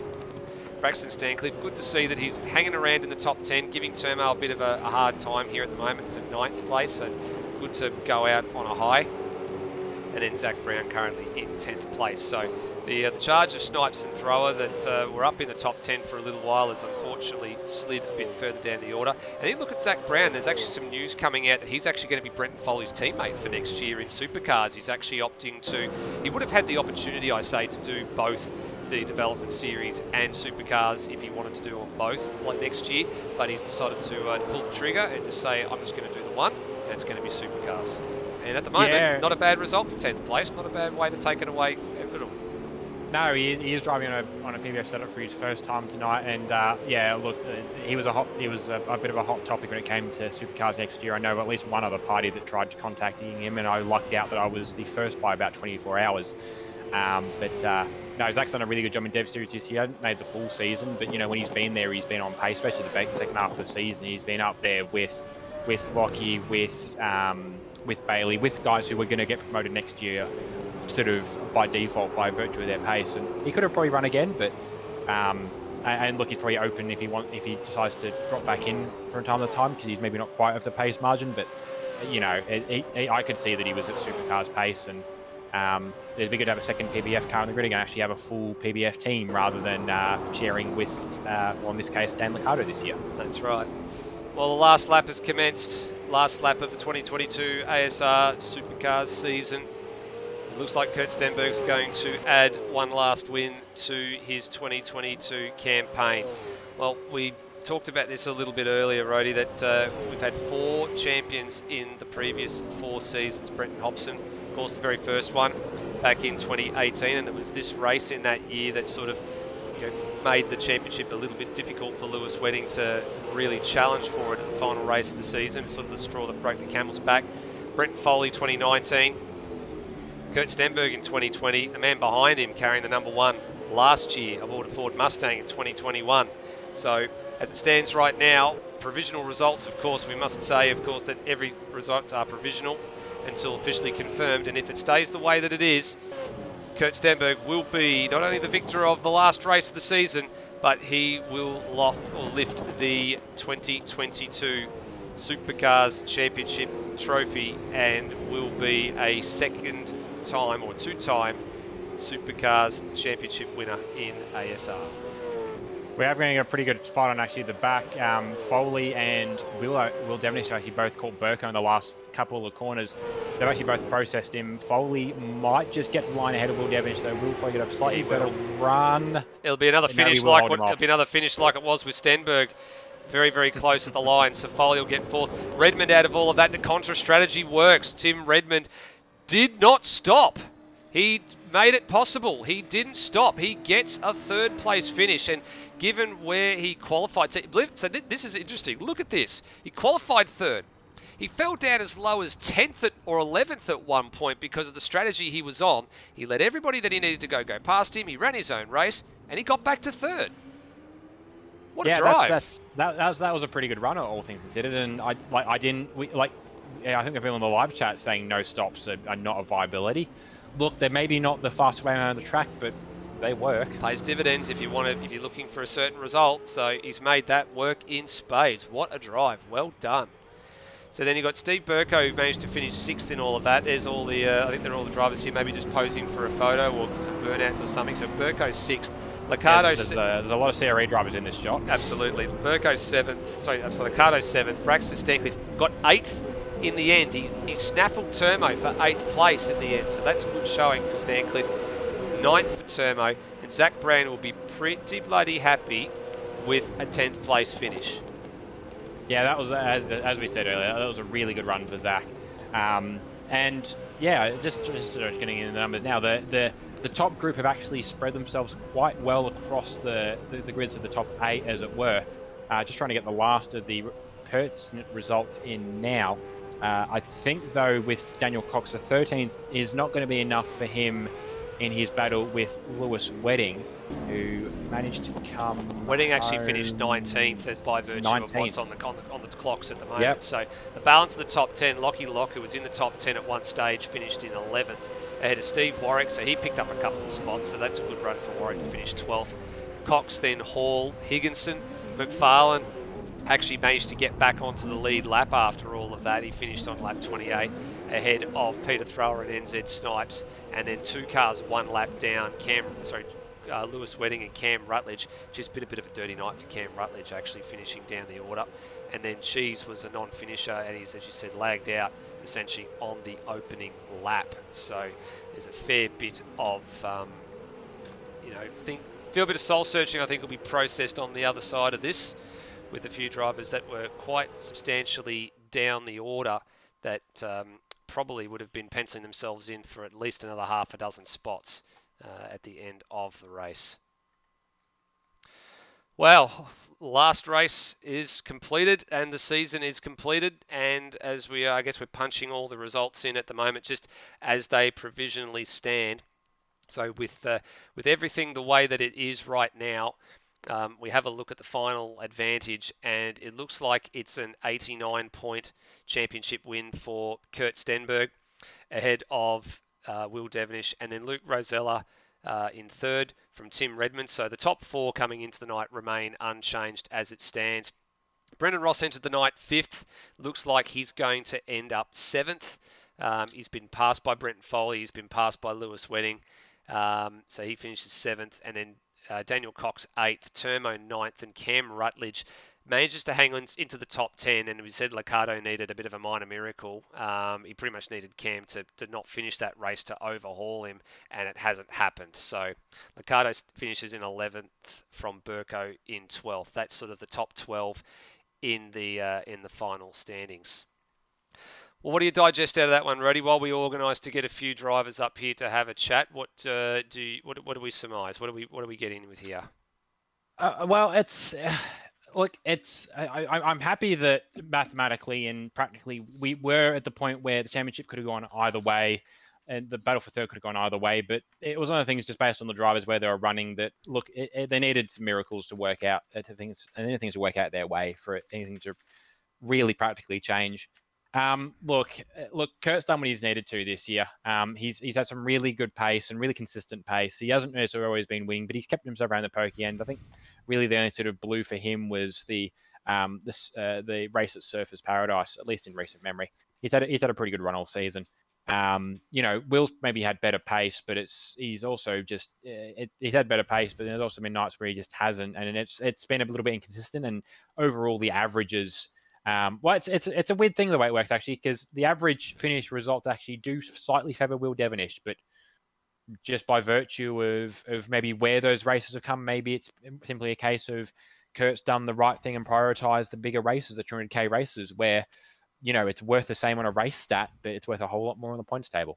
Absolutely. And I guess the thing that sort of I look back at this as well, and I sort of worried a little bit about it because he entered the night coming into was it Surfers Paradise, and he was a bit worried that moving that it was a worrying round. It was going to be possibly a troublesome round for him. And I mean, it was. It actually turned out his prediction was exactly correct. It actually put the championship in the balance going into the final round. So he had a right to be worried heading into the Gold Coast. And well, I guess it's played out on the other side for him this particular round, and we've got a couple of the drivers up here in the booth as well. So what I might do, Rhodey, is this is your domain. You've made it your domain all season, so we'll go with this one here.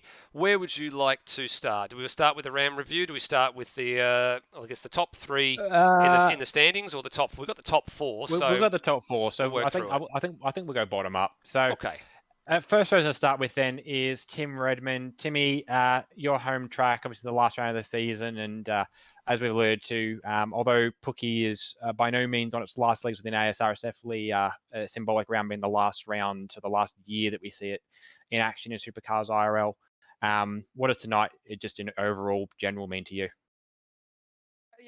It's obviously lovely to get a chance to race at the circuit, whether it's in some racing or real life. And I've actually had the pleasure of doing both, thankfully, having done some real life racing a number of years ago. And it's such an iconic circuit.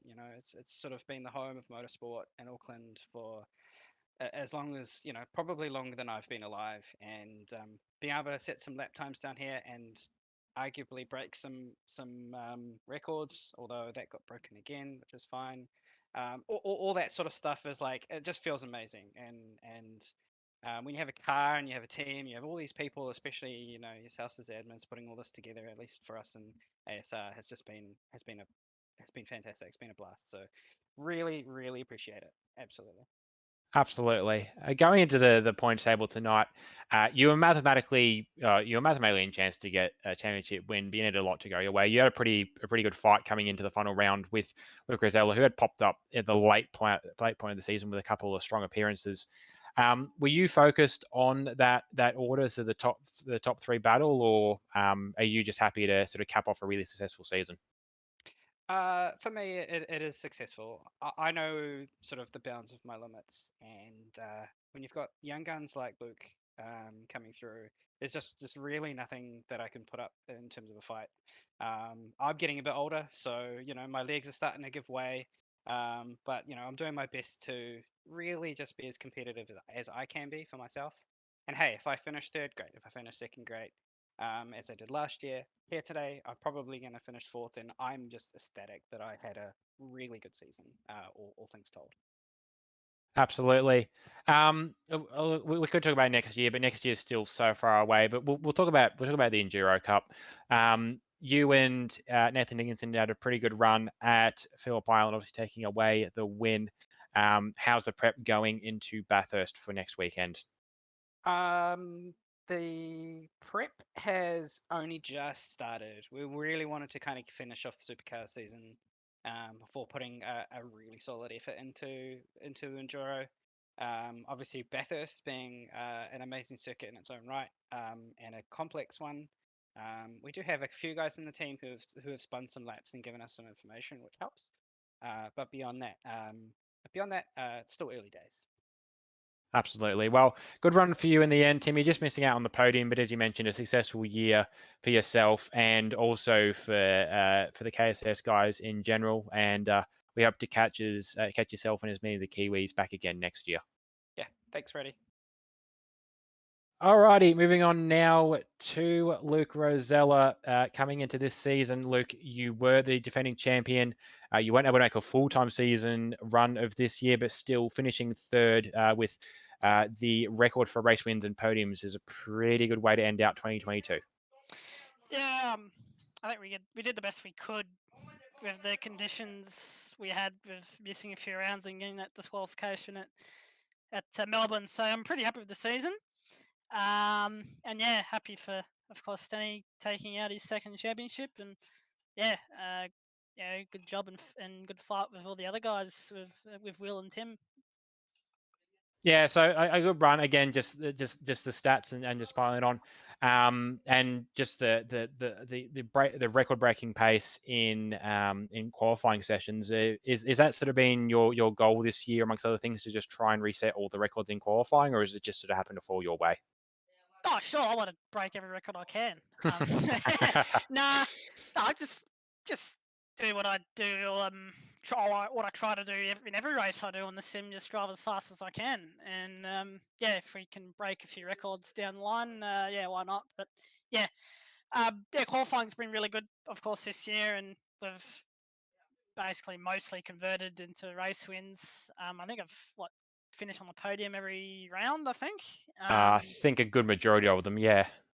Yeah, so no, it's been good, but yeah, we just couldn't really mount a proper fight to Stenny and Will due to those circumstances. But no, really happy, and yeah, thanks to you guys for organising such a great season once again.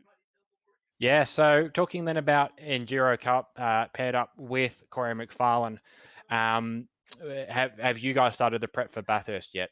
No, we haven't. No. No, they'll probably be probably like a day before the race. No, I'm looking forward to it. Of course, I've won the Bathurst 500 for the last couple of years now in a row, but we've got some pretty stiff competition. We've got Dane and Stenny tear me up. Yeah, Stenny, of course, is really quick in his car, and well, Dane's quick in anything. He's got he's got a second on everyone basically. So yeah, it's gonna be tough. We'll see what we can do, but yeah, we'll drive as fast as we can.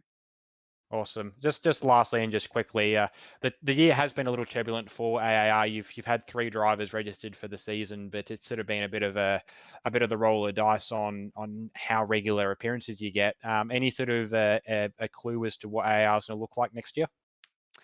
Yeah, so funny you say that. I've announced that AAR will no longer be racing next year. We're closing our doors, unfortunately.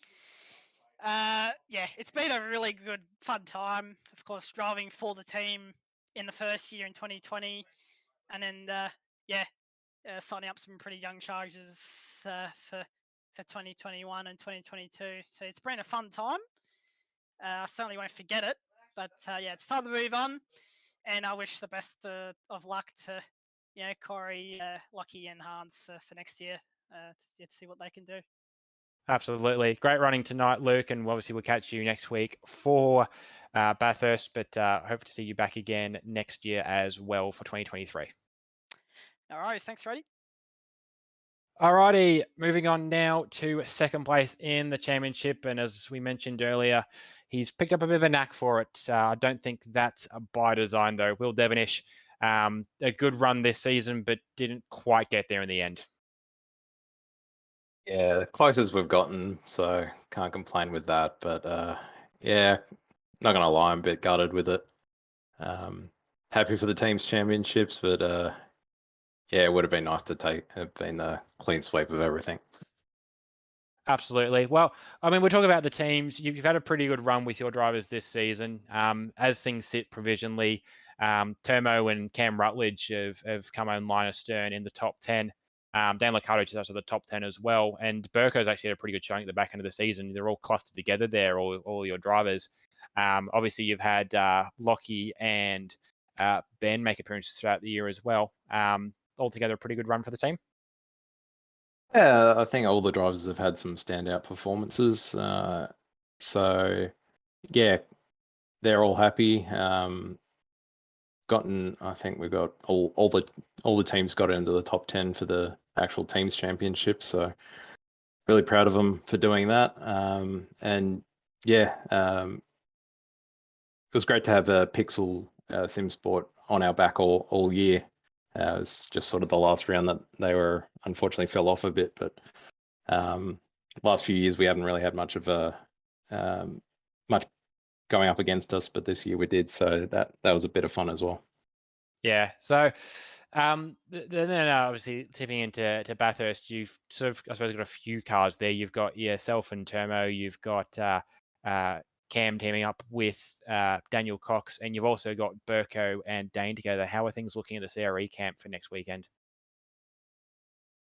To be honest, we haven't really thought about Bathurst. It was just about tonight. So we haven't done any practice. We haven't. I haven't even opened the track for probably 3 months now. So fair enough. It's going to be really short turnaround for us. I'm quietly thinking Burko and Dane are going to be a bit of a standout if they can keep the car on track. I think they're going to be up in the pointy end, and hopefully me and Termo can be there. And I know Cam and Coxie want to be a nuisance as well. So I'm hoping the cars are very deep in the top 10 next weekend. Yeah. And then just quickly into next season, we talked with Luke about AAR's plans. We're not expecting the full scoop tonight, but how's CRE Motorsports and CRS Engineering going to look next season? Cam, Termo, and myself being there the longest, we've had a brief chat. But yeah, we've got a lot of guys on the team, and we want to know what they want to do next year before we actually commit to anything. So I'm hoping we'll have something wrapped up within the next month, so we don't have to worry over the pre-season for next year. So yeah, I think you will see a different look CRE, but yeah, we just have to wait and see. Alrighty. Good racing tonight, Will, and good racing for the season, and we'll catch you back on the grid at round 1 in 2023. Thank you. And finally, the 2020 series champion wasn't able to back it up with the number 1 on the door, which he reckoned is a mocker. But he's got it back again now. Kurt Stenberg, 2022 ASR Supercars series champion. How's it feel? Feels pretty good. It was the goal. I'm glad we got it done. I had some nerves definitely with how close it was going into this round. And the first race, I thought it was all over a few times. I'm not going to lie. It was a difficult one, but we managed to get it done. We did what we needed to do in the last race, and that was win the race. So that was my goal, and we did what we needed to do. It's good to go out with a win. Absolutely. We're just looking at the stats. Just as it breaks for win percentages, it just so happens that Will, by percentage point, was actually on average a better finisher than you, but you managed to prioritize and you managed to finish the big points races ahead of Will, which is really what set you up for that championship. You alluded to it earlier, and we'll talk about it first since you mentioned it. There's talk you might not be back to defend your championship in 2023.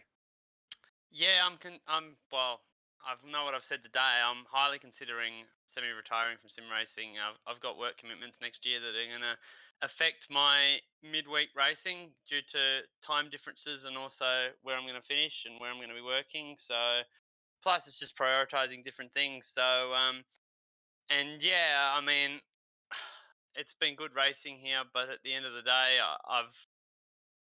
how do I say it? I've won. I'm the most successful driver here. I've won 2 championships now. I need to prioritize other things in my life outside of sim racing. So yeah, plus also I have a league that I run, so I have to prioritize that over everything else that I do. So I feel like that's my approach in the future. Fair enough. Well, we'll talk to slightly more positive, slightly sunnier future coming up. We did see, obviously, just past the actual submission date for Enduro Cup entries, we did see a wildcard entry pop up for you and Dane Warren. You both ran pretty well on the ASC 1000. I think you're probably the shoe-in favourites for next weekend. Yeah, pretty keen. Good to get to race with Dane again. I raced with him. What was it in 2020 in the ASC 1000? So it's good to be back with him. Yeah, I've in a hunt for a Enduro co-drive. Couldn't really get one because I knew I was missing the first round and trying to get someone to drive with me and all the difficulties with that. But managed to get Dane to agree to drive with me with Bathurst. So hopefully we go well at that one. And then I believe I'm stepping into the KSS machine in the final round at Adelaide. So that's going to be different because I've never driven with Higo. So two different drives for two different races. But yeah, keen. I feel like after tonight, I've got my mojo back.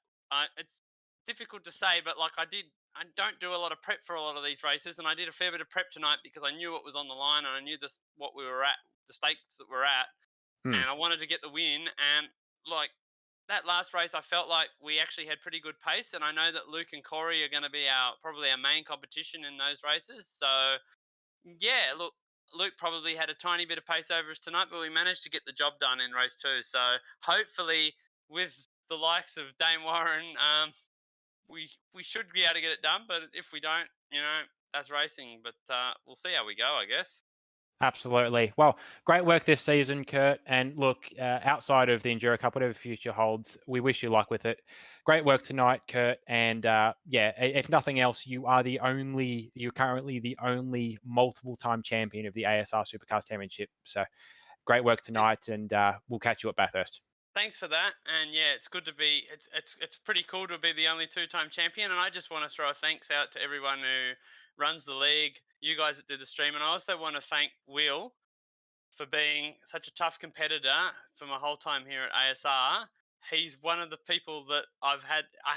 Tonight, he was the main competitor that I had to watch out for. And you don't go racing and compete at a high level without someone you've got to beat. And we've got a bit of a rivalry, I feel. And it's good to be on top of him, but also I would.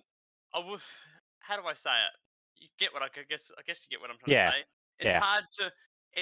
You don't go racing without someone that you want to beat. So it's been good to be able to race against Will, and we've had some tough battles over the years. So I'm glad for it.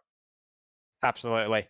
Well, great work, like I said, tonight, Kurt. And yes, we will catch you at Bathurst. And Nether, that has been our top 4 championship runners interviewed at the end of Pukekohe. Thanks very much, Rhodey. Yeah, for the last time in 2022, you've done a fantastic job there with doing all the broadcast interviews, and I'm glad it's you, not me, sometimes, because it gives me an opportunity to focus on getting a couple of other bits done. Of course, everybody knows that we do a fair bit of stuff here for the league, and there's all sorts of things that we do behind the scenes. As we flick over to the webcam pictures now, not that one. There's another one that's coming up. There we go. We've got to hit a few buttons on the board here. So we'll go back here for the final time. And look, I guess just from a personal point, I'd just like to say thank you to a number of people. First of all, thank you to the competitors. Without them, there is no league. Thank you to Rhodey for being here every single week. Week in and week out, sharing the broadcast booth with me for his insight. It's always good to bounce things off of people. I've done a lot of broadcasting solo. You guys have seen it here in real life over the on sim racing over the years. I've done it in real life as well. It's not easy. You learn certain things when you broadcast solo that you can afford to carry over when you do them in IRL, and it's I've learned some very, very important things. I tell Rhodey every now and again, sometimes you've got to learn to let it breathe. You've got to learn to make your sentences more coherent, because if you lose people by talking too fast, then you've lost them forever. You'll never get them back. So, again, thank you to Rhodey for his insight. Thank you to everybody that did liveries for the cars this year. They looked fantastic. Everybody that put in a tribute livery somewhere along the line, whether it be retro round, whether it was Indigenous round, whether it was some of the ones tonight. We didn't get a really good chance to take a good look at some of the liveries tonight, but I really applaud everybody that came out and put their effort into a Remembrance Day livery. And we do say again, lest we forget, for everybody that gave their life in war. A big thank you to Brenton Foley, who runs the briefings every week. We do one of these things for all the drivers, keeps them all in line as best as possible. Lewis and Rossi and Nathan Higginson for all the efforts they've done with track development this year, because of course Gold Coast this year was a scratch-built track. So there was a fair bit of stuff that had to be done with regards to that. My Discord is flashing. I don't know why, but we'll try and figure that out in a minute. I'll bring the mouse over and sort that out, and then we'll go back. But anyway, we'll worry about that later. And also putting the packs and stuff together as well, just everything that it comes to piece. I guess I'm only a small piece of this puzzle with the broadcast, but on behalf of everybody here at ASR, I just want to say once again, cheers. Thank you for the season.